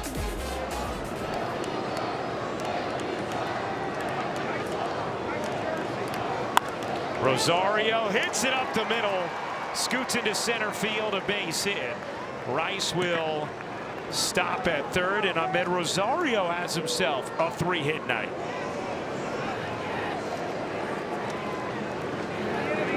Well, he's got some bat speed, and he's shown it. It's 109 miles an hour right here. He smokes the ball.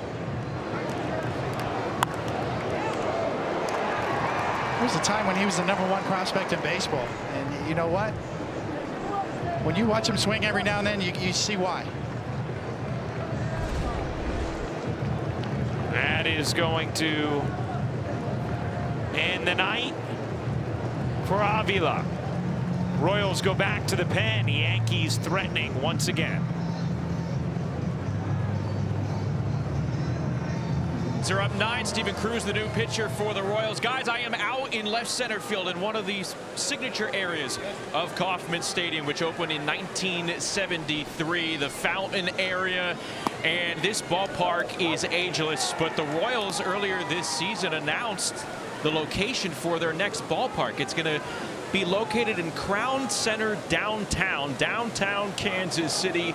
And you talk to some Royal officials, they say what fans love most about Kauffman Stadium, the fountain area, the Crown scoreboard, some iteration of those two features, they are going to be enhanced and carried over into the new ballpark. And this is a site that is going to actually be larger than the Battery in Atlanta, where the Braves play. So it has the Battery beat by double digits in terms of acreage. They feel it's going to be one of the largest mixed-use areas in the nation in terms of sporting complexes, and they obviously want to get it right. They're hopeful of shovels going into the ground next year, and they're expecting to play in their new ballpark by either 2030 or 2031.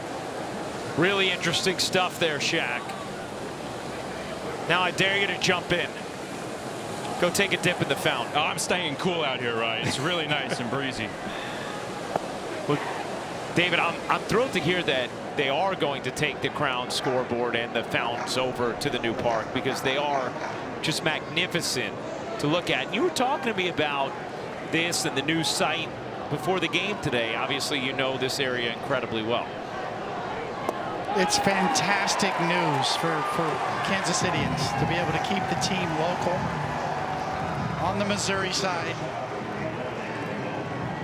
Hallmark Cards has been here forever. I mean, who hasn't heard of Hallmark Cards? It's a major industry here in Kansas City. The Hall family has that campus where their corporate headquarters are.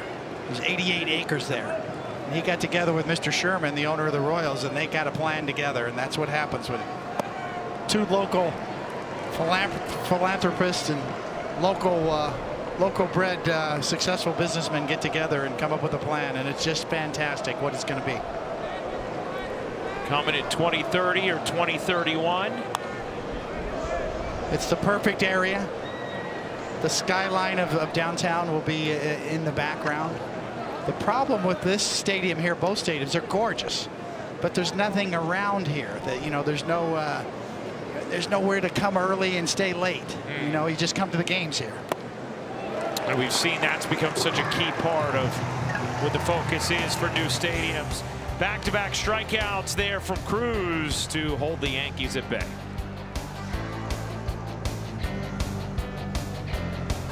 Lime's in, play ball. Corona will be rewarding fans all season long with a chance to win trips to MLB's biggest moments, from the All-Star game to the postseason. When the Lime drops in, it's time for the first pitch, fresh air and sunshine. This is our playa.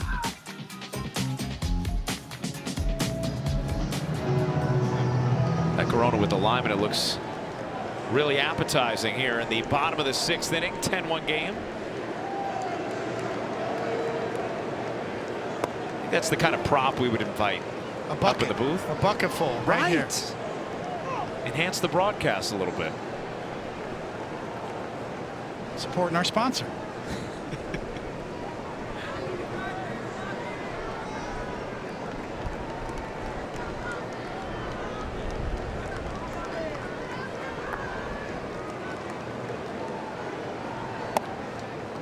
Just like the Ballantine Blast days, right? That was great. Never had a Ballantine. Yeah, me either. Kind of wish I would have.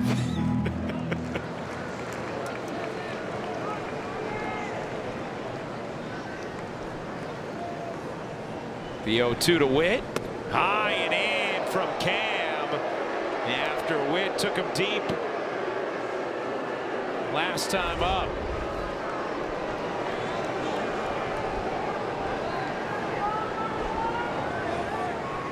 That's what it looks like it coming at you in your living room, right? Head high.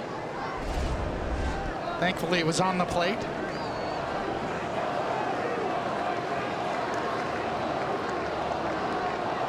The 1-2. He got him. Froze him with a 97-mile-an-hour sinker.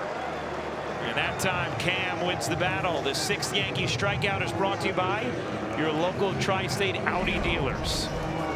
Well, you're right. This is a two-seamer, and look at that movement at the end. Just shredding the outside corner. About 12 inches of horizontal movement on that 97-mile-an-hour two-seamer right to the outside corner.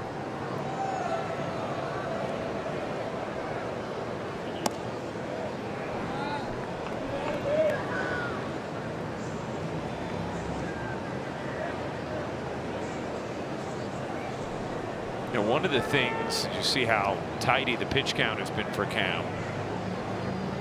One of the things Aaron Boone was talking about when he was lauding Cam before the game was he said, you know, for him to have had this much success last year, the trip in the minors up to his major league success, and now this year, and despite that, for him to be willing to see adjustments he needs to make and even tweak his arsenal and adapt and evolve, said it's just so impressive to him for such a young pitcher. I was impressed with his comments after his last game, his last start, where he really took accountability for letting that game get away in the inning. He really pitched well. Yeah. A couple of mistakes here and there, and they didn't score runs for him, but he really took it on himself, and to me, that was a great sign. In the air to left, Bellinger racing back, makes the catch, made it look easy for out number 2. You know, all great pitchers have that accountability gene to them, so to speak, where they, you know, you give me a lead, I got a 1-run lead, this is my game. I'm going to hold that lead. Or if I don't get my job done, even if it's a 1-0 or 2-1 game, you know, the other guy beat me, and I take responsibility for that. He's got that, and you can't teach that. The responsibility that comes with that, an expectation.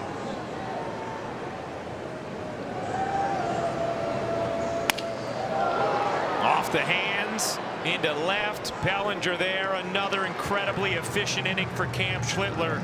Just 77 pitches through 6.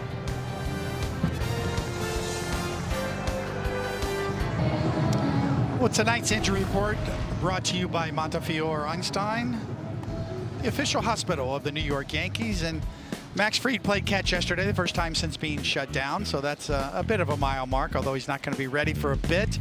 He has not begun to wrap up the intensity, and no need. No, you can't take a chance with this guy. He's too important. Make sure he's right before he comes back. Top of the 7th inning. And the Yankees a 10-1 lead on Kansas City.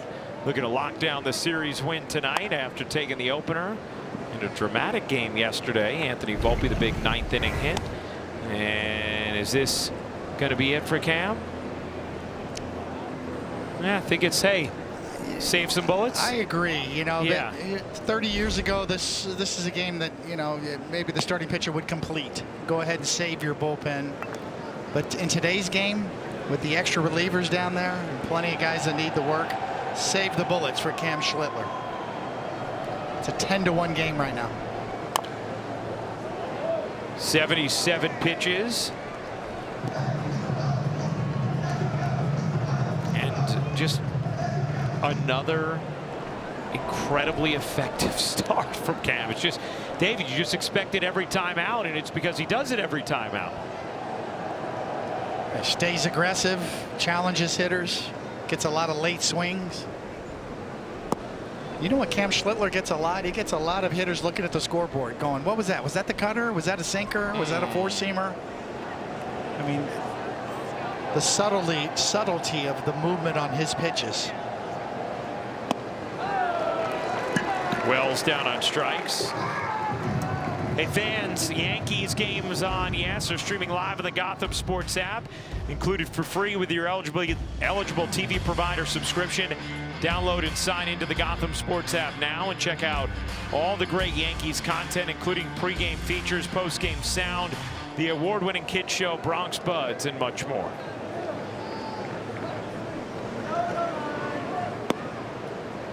So Cruz has come in and struck out all 3 batters he's faced after the Yankees had just 1 collective strikeout tonight prior to his entering. Grisham has a couple of singles, fouls that away. Just to put a bow on Cam Schlittler in his day, you know, his 4-seam fastball, he threw 30 of them, 23 strikes, 77% rate. It all starts right there. Almost 8 out of 10 4-seamers are strikes. And then you mix in the cutters he has excellent command of. The sinker, he finishes hitters off with the sinker. Only threw 1 cutter that he got hurt on. That was a Bobby Witt Jr. home run. A lot of easy outs, a lot of easy pop-ups and fly-outs.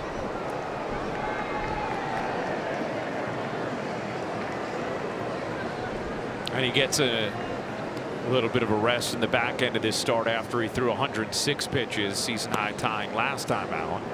Threw 7 curveballs, 6 strikes with his curveball. Jeez. Yeah, that's a good one. He just really hasn't needed it all that much.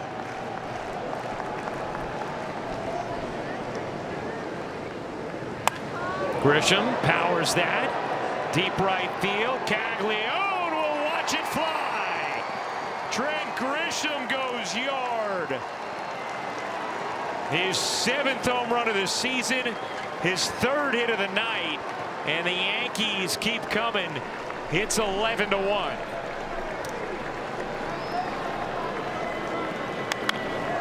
That's a good way to get over the Mendoza line. Coming into that his batting average was 199. Not any longer. You can see a little spin on that. Looked like a little cutter slider that just sped him up, allowed him to get the bat head out in front and launch. Yankees a season high 17 hits tonight.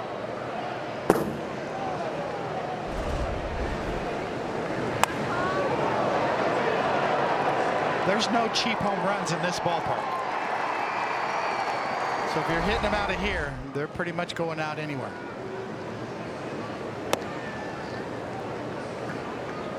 Judge has 2 hits and a walk tonight.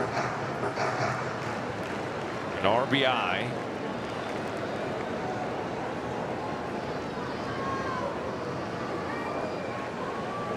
Every Yankee has been on base. Jazz the only Yankee without a hit tonight. He has walked and scored.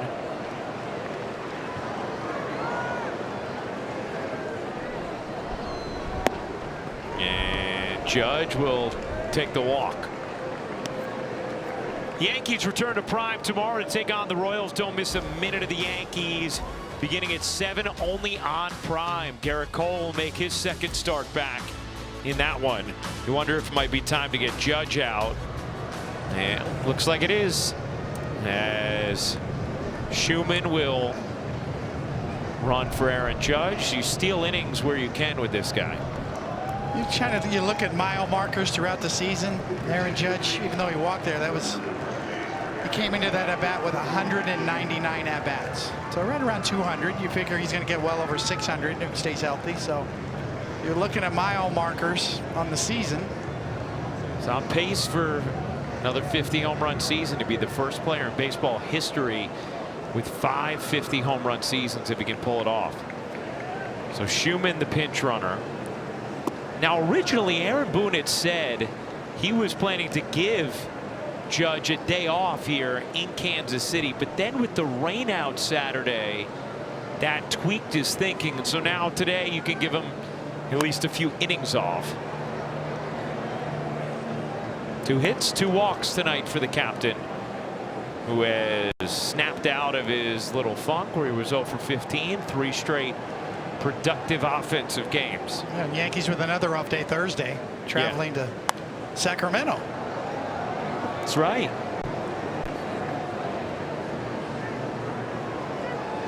And he's from Linden, not too far.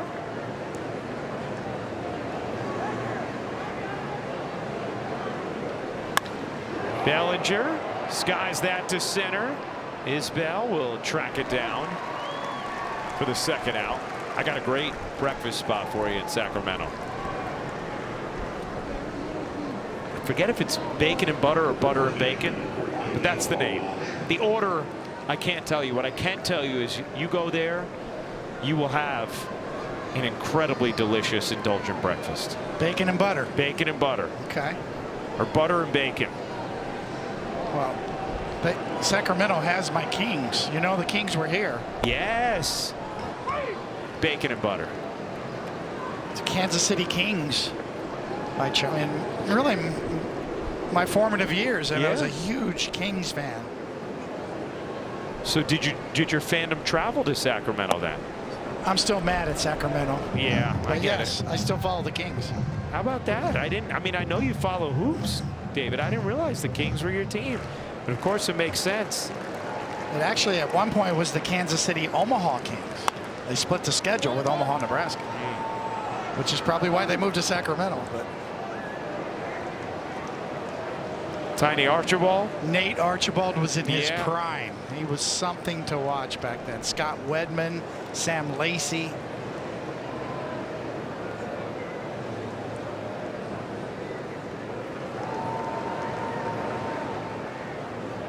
Goldschmidt whacks that into right field. Another hit for Paul Goldschmidt. He has a multi at night.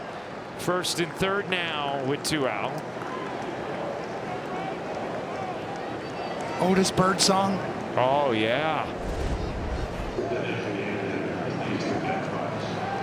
Goldschmidt, professional hitter. And yes, Cotton Fitzsimmons was the coach.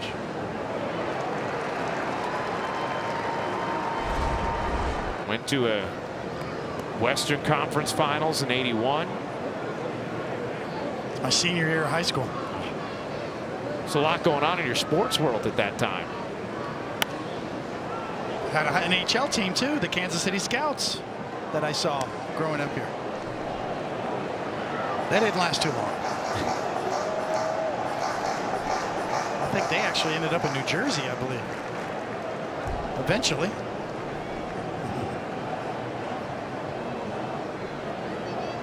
Rice waves and misses. 3 hits on the night for Ben Rice. 2 runs, a ribby, that OPS almost up to 1,000.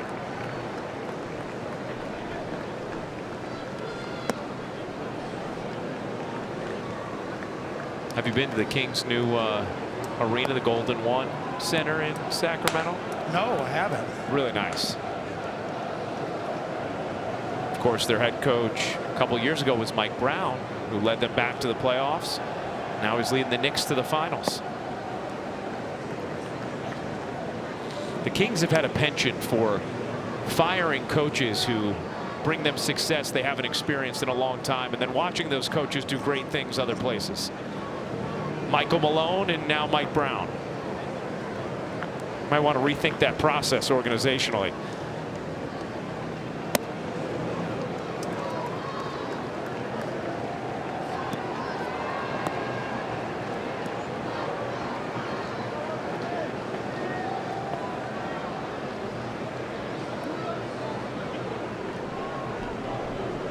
The 3-2. Rice fouls that down the right field line.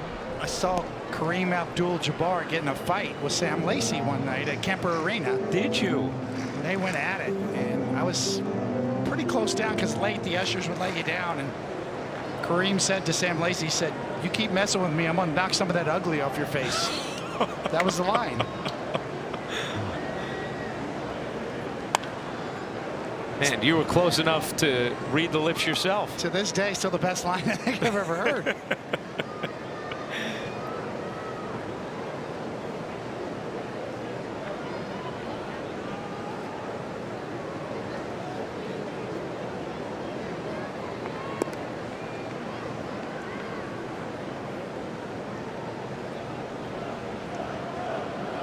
Rice, and he is on everything.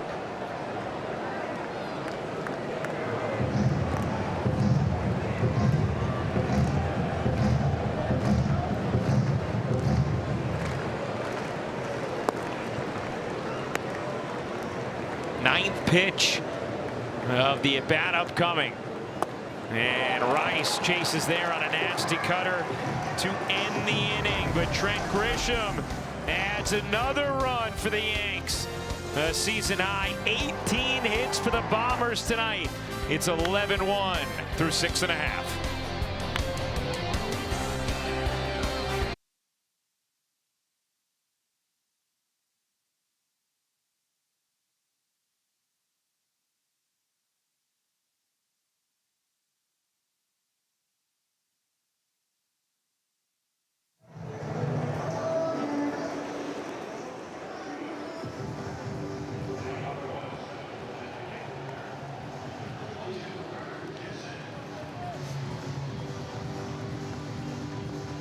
All right, Bob Jack, looking forward to that. 11-18-0 for the Yankees, 1-4-0 for the Royals. Cam Schlittler did his thing. Bailey Falter did not. Yankees with homers from Bellinger, Rosario, Volpe, and Grisham. And the Yankees a season high in hits. And yeah, right now, Ryan Yarbrough going to get some work because he could use it. And Schlittler was at 77 pitches. No need to push him any further. One pitch, one out here as Volpe tosses across. Schumann out in right field. Schlittler threw 77 pitches, 52 strikes, no walks, 6 strikeouts.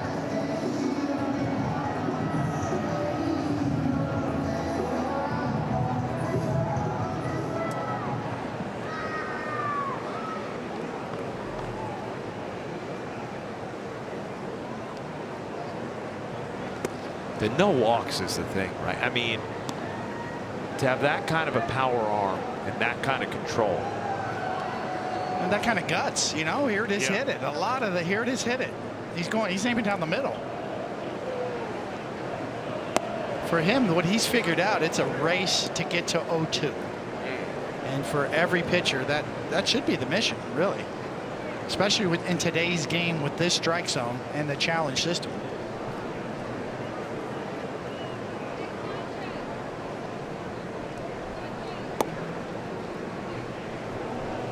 With Cam Schlittler, the theme all year long has been 0-1, 0-2.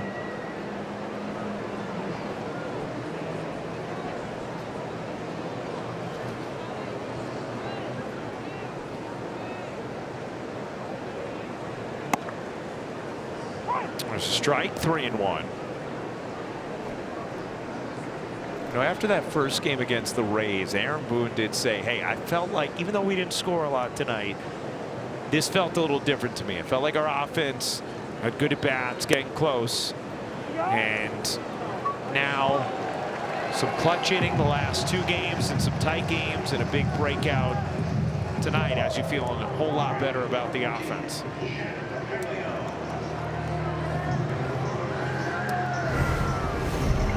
StatCast 3D powered by Google Cloud. How about Cam's pitches tonight? A lot in the zone there, David. Yeah, it really is. Out of the 77, the 4-seamers led the way. He established that early, threw a lot of strikes with it, and then worked the cutter and the sinker off of that. The cutter in middle counts to get to 2 strikes, and then when he did get 2 strikes, he could use that sinker. Backdoor to righties. He got Bobby Witt looking after the home run with that backdoor sinker. He'll front door to lefties off their front hip with that 2-seamer. That's a great formula. Get ahead with the 4-seamer, throw the cutter in the middle counts, and finish with the 2-seamer.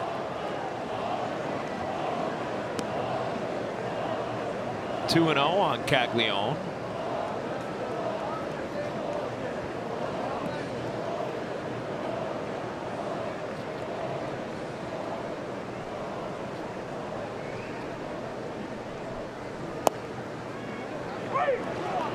So you get that kind of start from Cam tonight.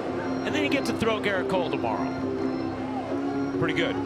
Yeah, that's what that come from behind win set up the first game. Yeah. Volpe's big hit. You hold on, you come back, dramatic, and then you have a laugher today. You got Garrett Cole tomorrow. Q to third. Rosario makes the play. Nicely done from Ahmed Rosario for out number 2. Take a look at the bullpen budget brought to you by Citizens. Make sense of your money with Citizens. And Yankees able to save the bullpen some tonight if Yarborough can navigate the rest of the way. Could give Cruz a second straight day. Duvall, maybe you want to get some work. The bullpen in pretty good shape, especially knowing an off day is coming on Thursday as well.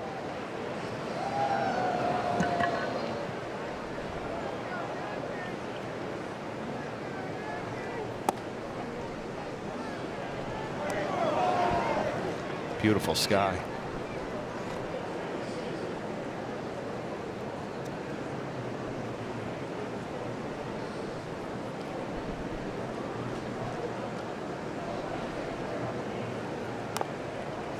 Weak hack, 1-1. Oh, Garrett Cole trying to make sure he whips that barrel through the zone. Yeah, He can hit a little bit in his Pittsburgh days. He went big fly at least once. I saw it.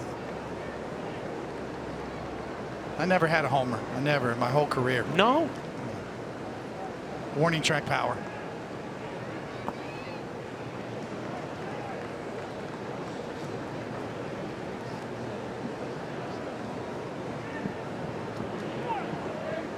You hit lefty. I hit lefty because my dad, Ed Cohn, he taught me how to hit lefty.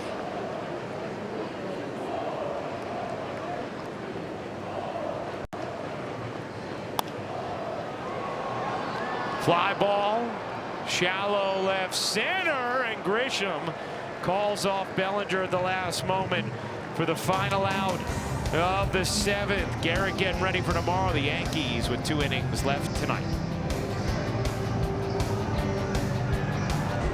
Come out to Yankee Stadium on Saturday night, June 6th for Military Appreciation Night when the Yankees take on the Red Sox. The first 18,000 guests in attendance will receive a Yankees red, white, and blue t-shirt courtesy of Ford.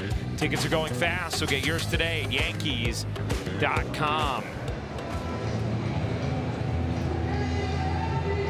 Yeah, nice little U.S. hat there. Top of the 8th inning.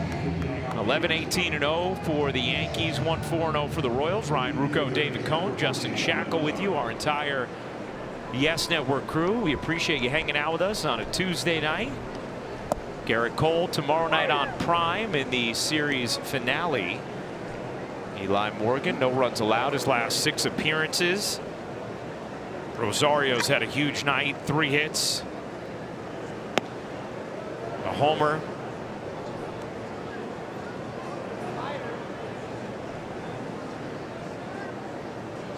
Seven Yankees with multi-hit games tonight. Cam Schlittler started it, went 6 strong. Yankees decided no need to push him any further than that.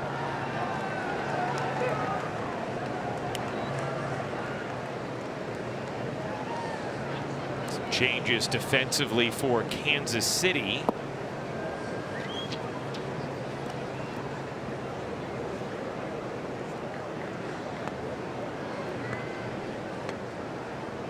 Tolbert at short. Lofton at third. Massey at second.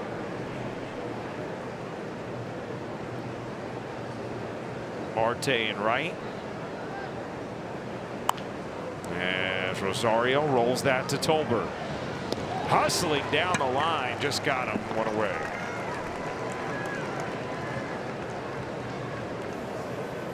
Caglione now at first. And there are all the changes. Caglione moving to first from right. Here is Jazz, the only Yankee not to join the party tonight, although he does have a walk and a run scored. Will he get that hit? You know, Kenny's watching saying, get that hit, Jazz. Yeah, I mean, everybody else does. Actually, the Yankees have 3 hitters in their lineup with 3 hits each, and 4 hitters with 2 hits. A lot of hits.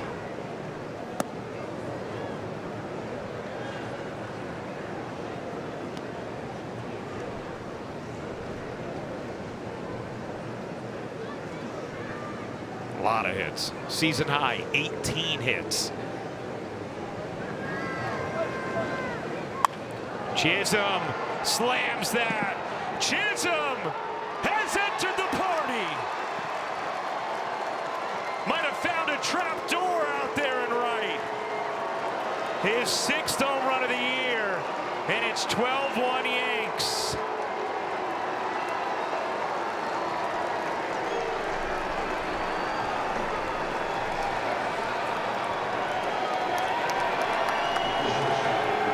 That is an attitude adjustment. You put your head on your pillow tonight. The team got a great win, and you join the party. And Ken Singleton smiling.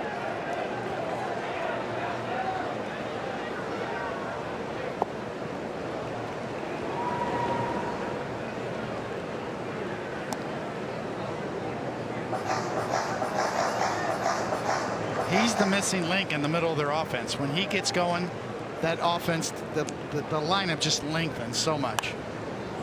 And he started to really get going. I mean, this team sort of, you know, over the last few years has had kind of that feeling of when Aaron Judge doesn't hit, they don't score. And that needs to change. And Jazz Chisholm's a big part of that in the middle of the order.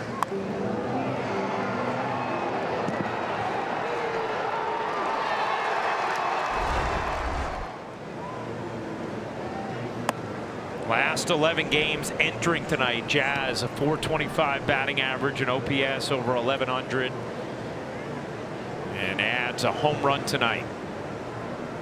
Now every Yankee starter has a hit.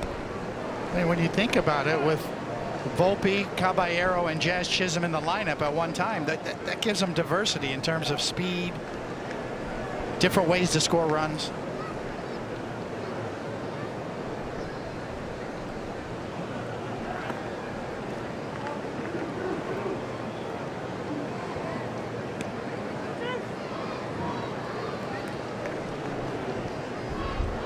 Volpe is homered, single tonight, couple of runs, a couple of ribbies.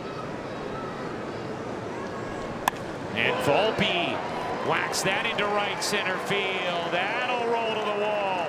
Anthony Volpe thinking about 3, but going to park it at second as Anthony Volpe has a 3-hit night.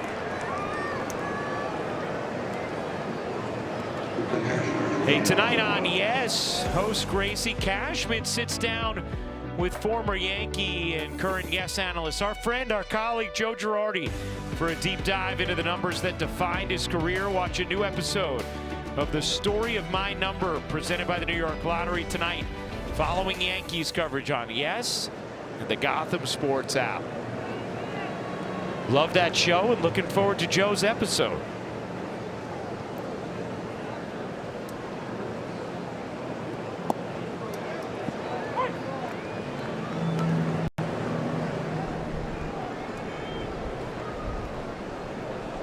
Here's Austin Wells, a single in the 3rd. Mascara with 3 hits yesterday. 12-1 Yankees. And Wells gives the Yankees their 21st hit of the night. Volpe being waved home. He will score. Lucky 13 on the board for the Yanks.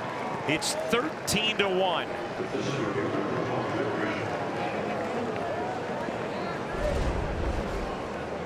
What'd you say about joining the party? Well, Wells already had a hit, but yeah, he needs more, and this is a feel-good at-bat for him.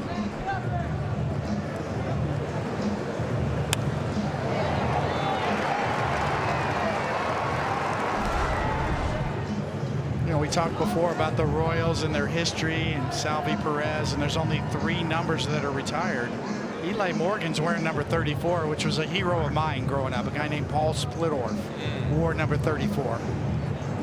I know I'm biased. I think his number should be up there too. I mean, he was that kind of a guy for the organization as well. So yeah, I mean, hey, it's number. It's just a number. But when I see 34, I think Paul Splittorff.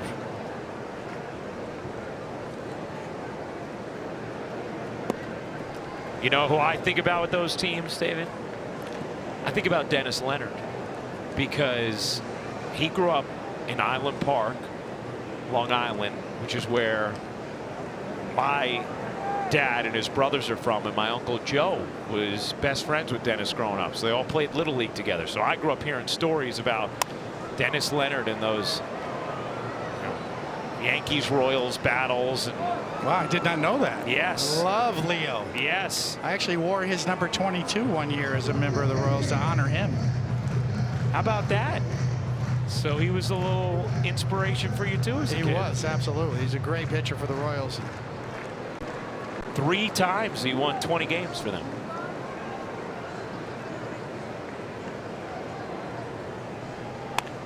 Grisham, that one's gloved, fired a second one back to first, and safe on the juggle. So Max Schumann will get an at bat here in the 8th.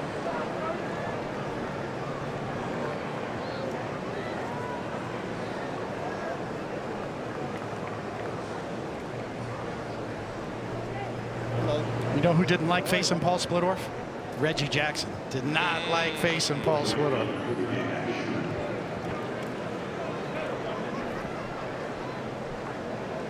We got to get those numbers.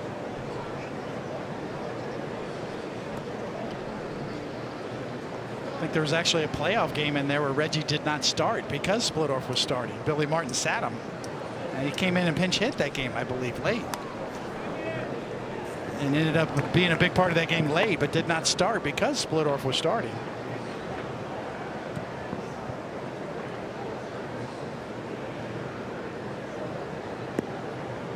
Schumann replaced Judge, who Yankees just decided to give a few innings off.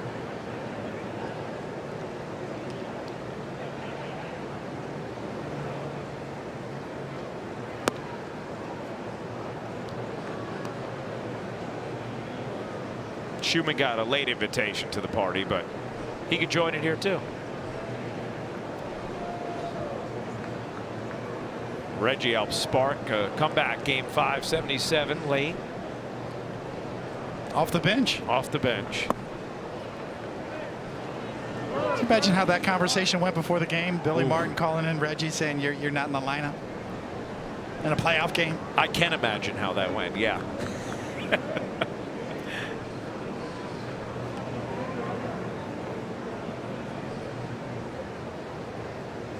And Reggie actually against Splittorff, 101 plate appearances, 274. Not bad. 3 homers. And in the playoffs, 3 for 9 with a homer. So he had an argument against Billy. I'm guessing there was quite a few Ks in there.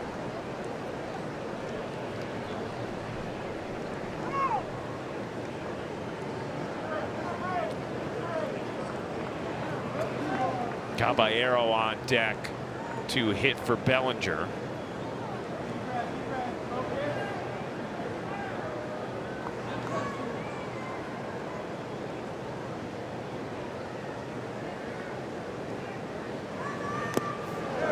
Tipped into the glove, 3-2. Yankees with 21 hits tonight. Most they've had in over a year. May 24th last season at Colorado.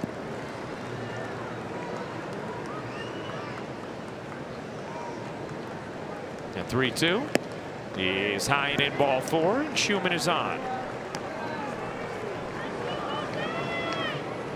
And so Caballero will get an at bat here in the 8th. Schumann's done a nice job since he's been here. You know, you didn't know what you were going to get, but can play everywhere on the field. He's made a good impression while he's been here in the time that he's had. Now, should the Yankees get one more hit, they have not had 22 since July 6th of 2022 at Pittsburgh.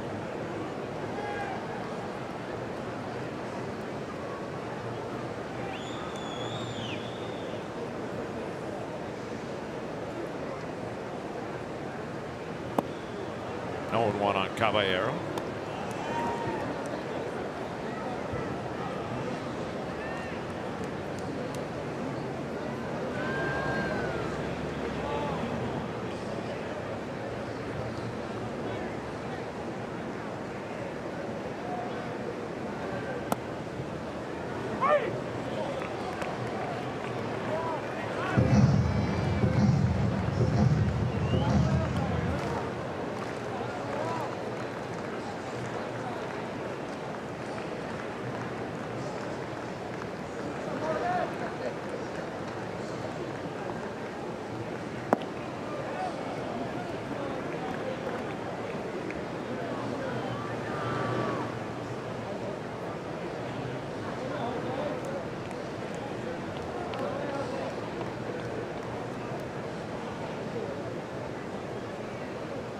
One and two on Caballero. 2 on, 2 out. Caballero. It's a 1-hopper to third. Lofton will win the race to the bag, and that will end the top of the 8th with Jazz Chisholm. He was the lone Yankee starter, not in the party. Oh, he's dancing now. It's 13-1 Bombers into the bottom of the 8th.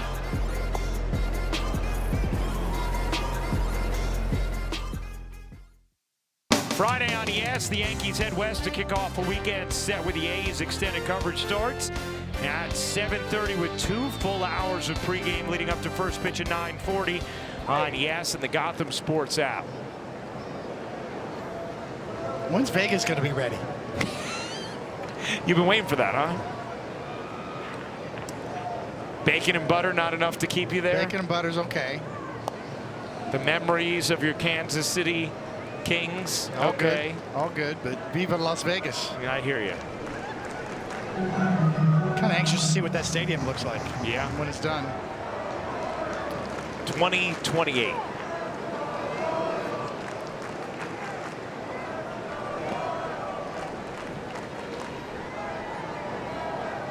They might be really good by then. They're kind of good right now. Yeah.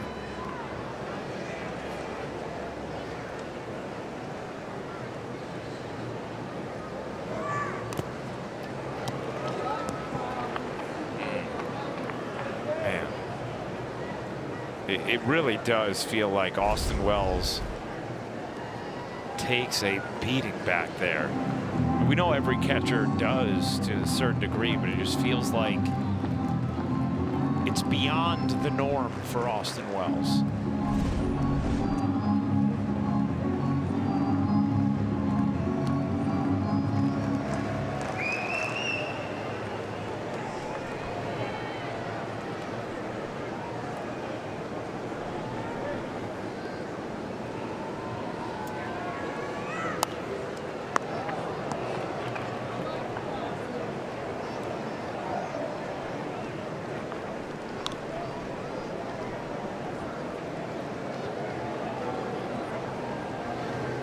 Oh, and 2. Another one coming to his belt. Chop back to the mound. Yarborough pats, fires, 1 down. You know, the other night you were getting on me for slipping the shoes off mid-game. I noticed though tonight you and I are both going the sockless approach. So I'll be keeping the shoes on. Don't worry. No, you can take them off. It's all right. No. I won't subject you to that. I know it's 13-1. It's getting a little late, but I just wanted you to know that is a bridge too far. Sockless? Sockless and shoeless, that I wouldn't do to you. Shoeless with socks, you already experienced it the other night at the stadium.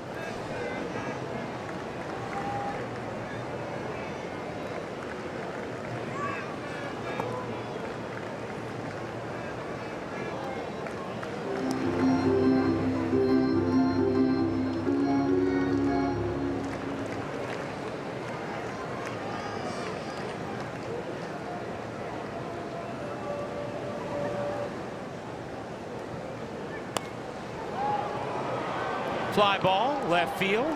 Caballero makes the catch. 2 down. Hey, fans, after the final out, get highlights, analysis, clubhouse interviews, and hear from Aaron Boone on the manager's report. All coming up on the WB Mason Yankees postgame. Just felt like the Yankees needed a game like this, David. Just even though they had a couple really important tight wins lately, a game where they can exhale a little bit.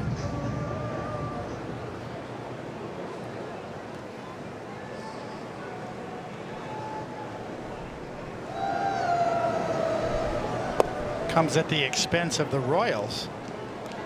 What is this, 12 in a row now?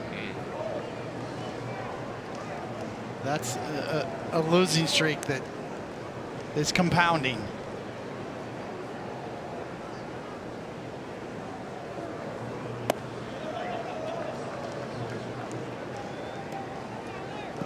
You can see a manager like that just wearing a game like this. That look tells you everything you need to know. And also a manager who's probably feeling some heat right now as well.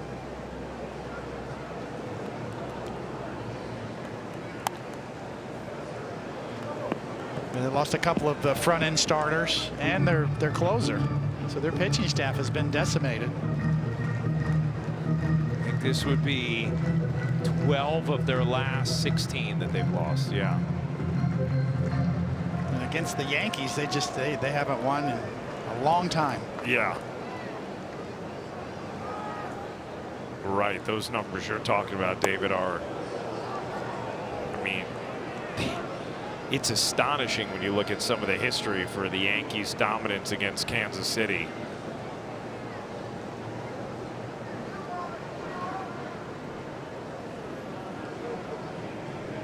This would be a 13th straight if you include the playoffs, as Jazz fires to first and ends the 8th. To the 9th inning we go.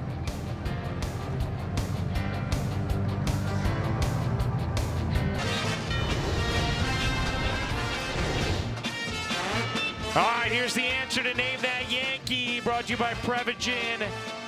Country Breakfast, Billy Butler. Yes, all right.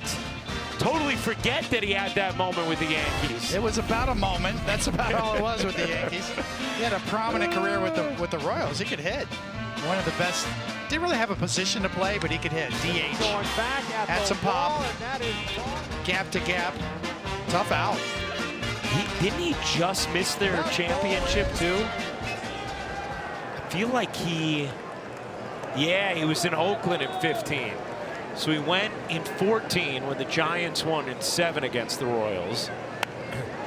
Well, position player pitching, and Goldschmidt hits it hard but is out on the snare from Caglione as Tolbert gets the out.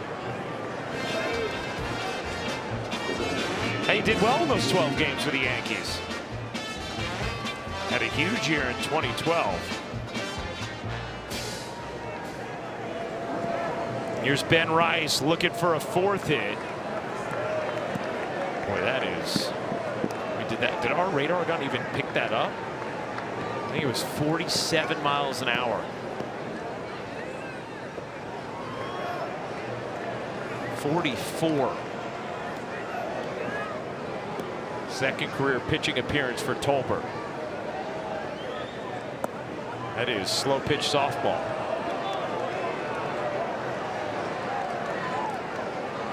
That was a strike. That was a strike.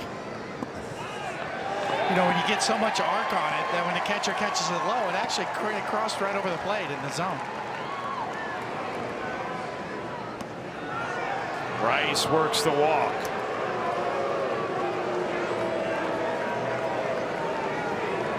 If you're Ben Rice, you're probably like, had to walk in that? Ben Rice wanted no part of any of that. He's like, I'll just take the walk. And no ABS here with the position player pitching. Here's Rosario, who has 3 hits tonight, including a 2-run homer. Also a couple of singles. And he smokes that, just foul.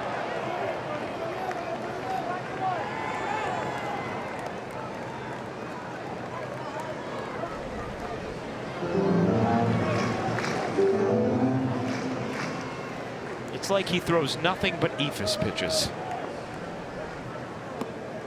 Call back to El Duque.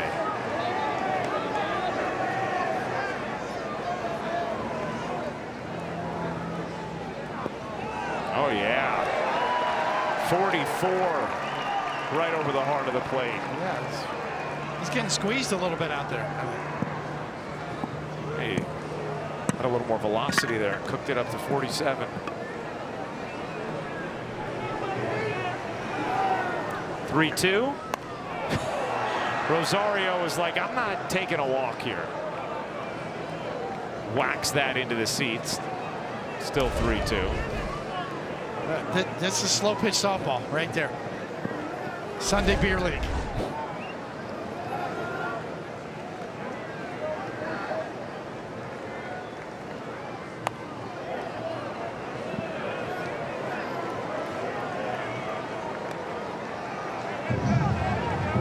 I mean, that's got to be an interesting adjustment for these hitters. You're shaving 45 to 50 miles an hour off. Rosario drives that to right field. That ball is gone. Hits off the top of the wall and gets out. Second home run of the night for Ahmed Rosario. Big smile on his face as he pumps the right fist. And a 4-hit night for Rosario. And the Yankees, I don't know about you, but I'm feeling 22. Their 22nd hit of the night here in Kansas City.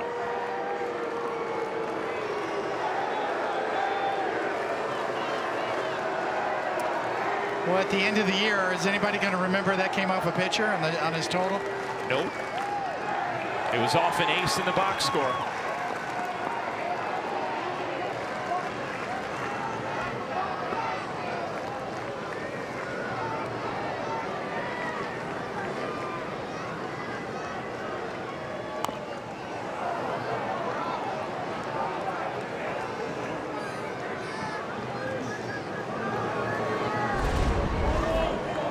Another look.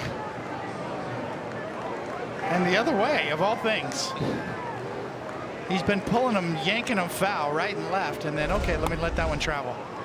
Jazz with another hit. His second of the night.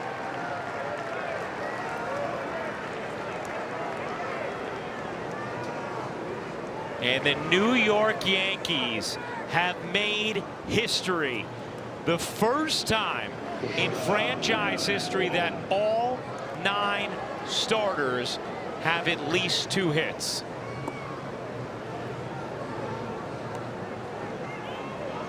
Double Dutch bus coming down the street. 15 runs, 23 hits.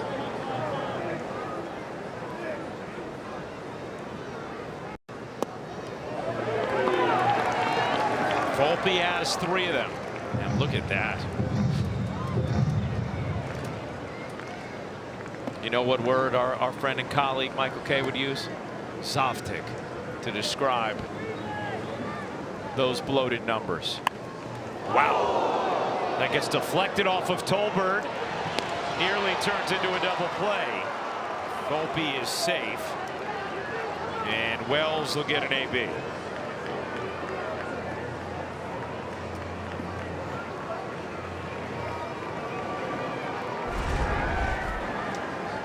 It's all fun and games until you take a line drive back at you, but he got out of the way. So good job of being ready and moving quickly.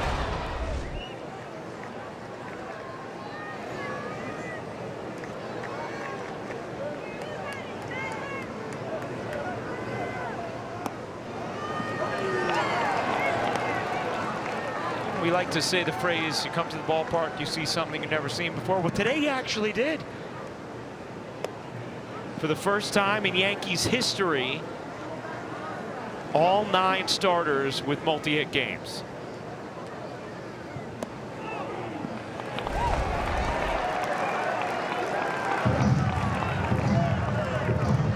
There was a historic swing from Jazz Chisholm Jr. As Wells pokes one into left. That's a 3rd hit tonight for Austin Wells. And a 24th hit for the Yankees.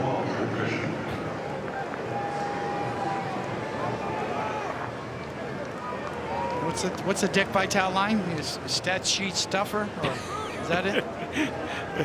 Yeah, They've got a whole lineup. Got a whole lineup of stat sheet stuffers. Man.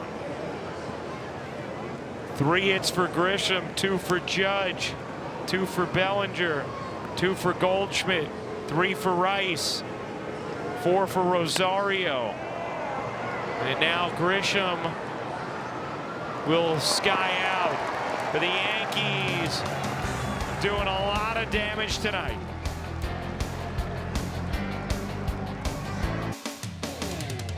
Yankees Baseball on Yes is brought to you in part by the New York Lottery. Play today and start imagining your win. By Hyundai. Hyundai gives you America's best warranty on every new vehicle. Visit Hyundai.com for more information. And by Optimum Fiber, famously fast fiber internet. Oh, some Kansas City and New York legends taking us into the bottom of the 9th here at Kauffman. Whitey from New York, you from right here.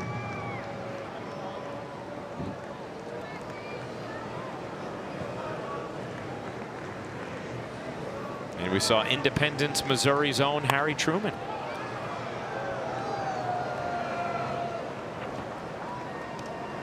This copyrighted telecast is presented by authority of the New York Yankees and may not be reproduced or retransmitted in any form, and the accounts and descriptions of this game may not be disseminated without the express written consent of the New York Yankees. Hit in the air, deep right. Schumann back with room, 1 down. How about D-Wood Clinton High School for Nate Archibald? And Harry S. Truman High School in the Bronx for Rod Strickland. A couple of Bronx legends right there. That picture of Nate Archibald right there, that was right in his prime. He was awesome. I watched him drop 50 one night at Kemper. It was unbelievable. Led the league in points and assists.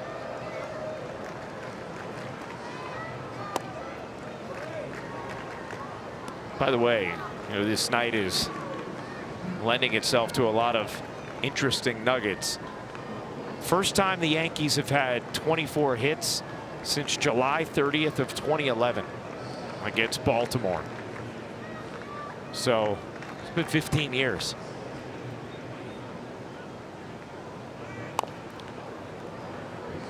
How about Tiny Archibald is the only player to lead the league in scoring and assists same season.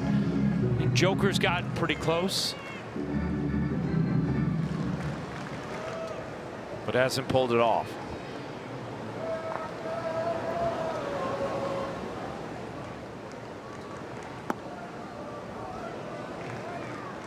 Joker led the league in assists and rebounding in 25 and 25-26 season. This season.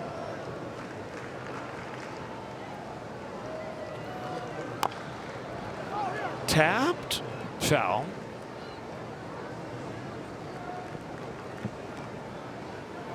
This feels like the kind of game, David, that there'll be even more little statistical nuggets of gold that are dug up between the end of this one tonight and first pitch tomorrow.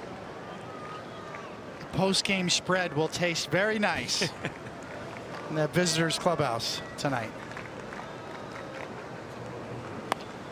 Rolled, fair, backhanded Rosario. Oh, what a nice play from Ahmed Rosario for the second out of the 9th.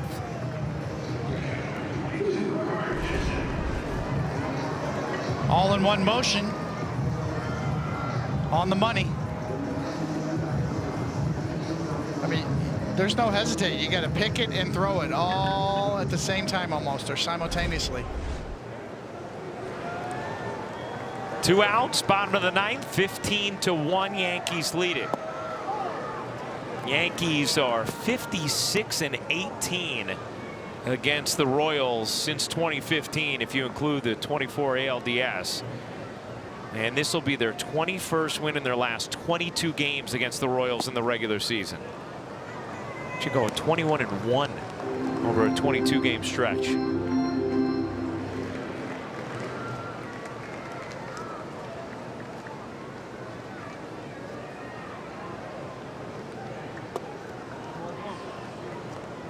It will be a 13th straight.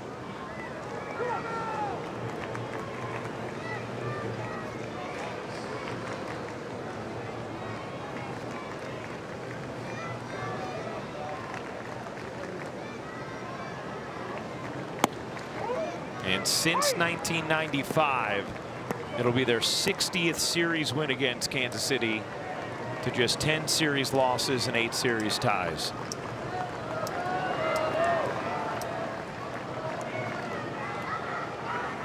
The 2-2.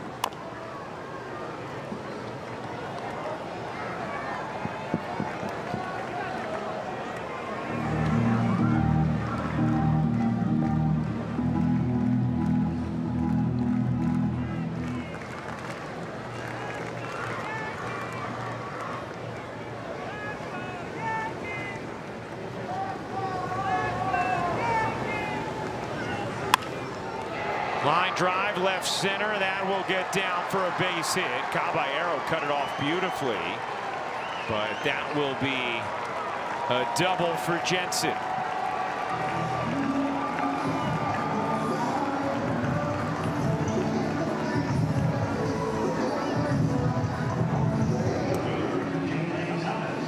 And here's Lane Thomas.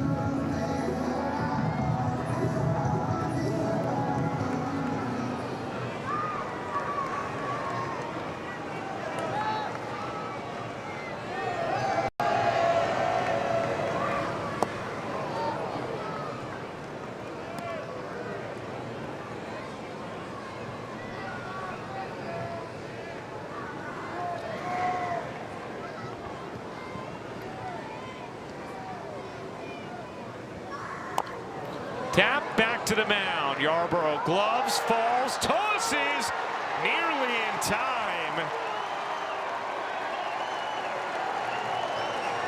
As Thomas just beat it.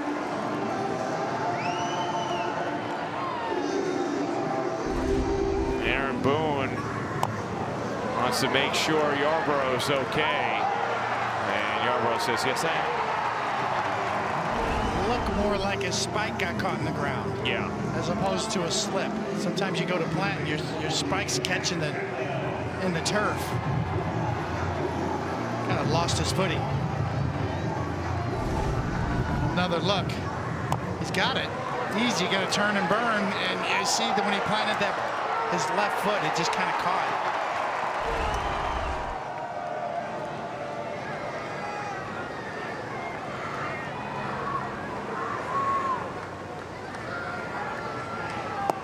Swing and a miss from Caglione. Cam Schlittler started it, went 6 very effective, very efficient innings. Yarborough came on in the 7th and 1 out away from closing it down.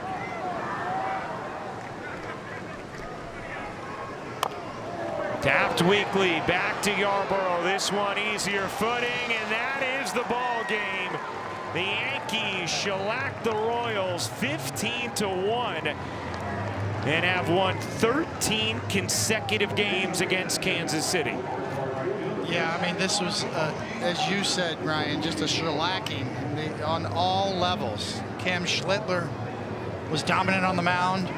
Once again, similar formula, very efficient, strike throwing, owning the strike zone, and the Yankees top to bottom. Everybody showed up. Everybody got paid. Their best offensive performance in a long time. 24 hits, their most in 15 years. And the first time in Yankees history that all 9 starters have recorded at least 2 hits in the same game. We'll be back to dole out the awards and wrap things up in a moment. Yankees win it 15-1 at Kauffman.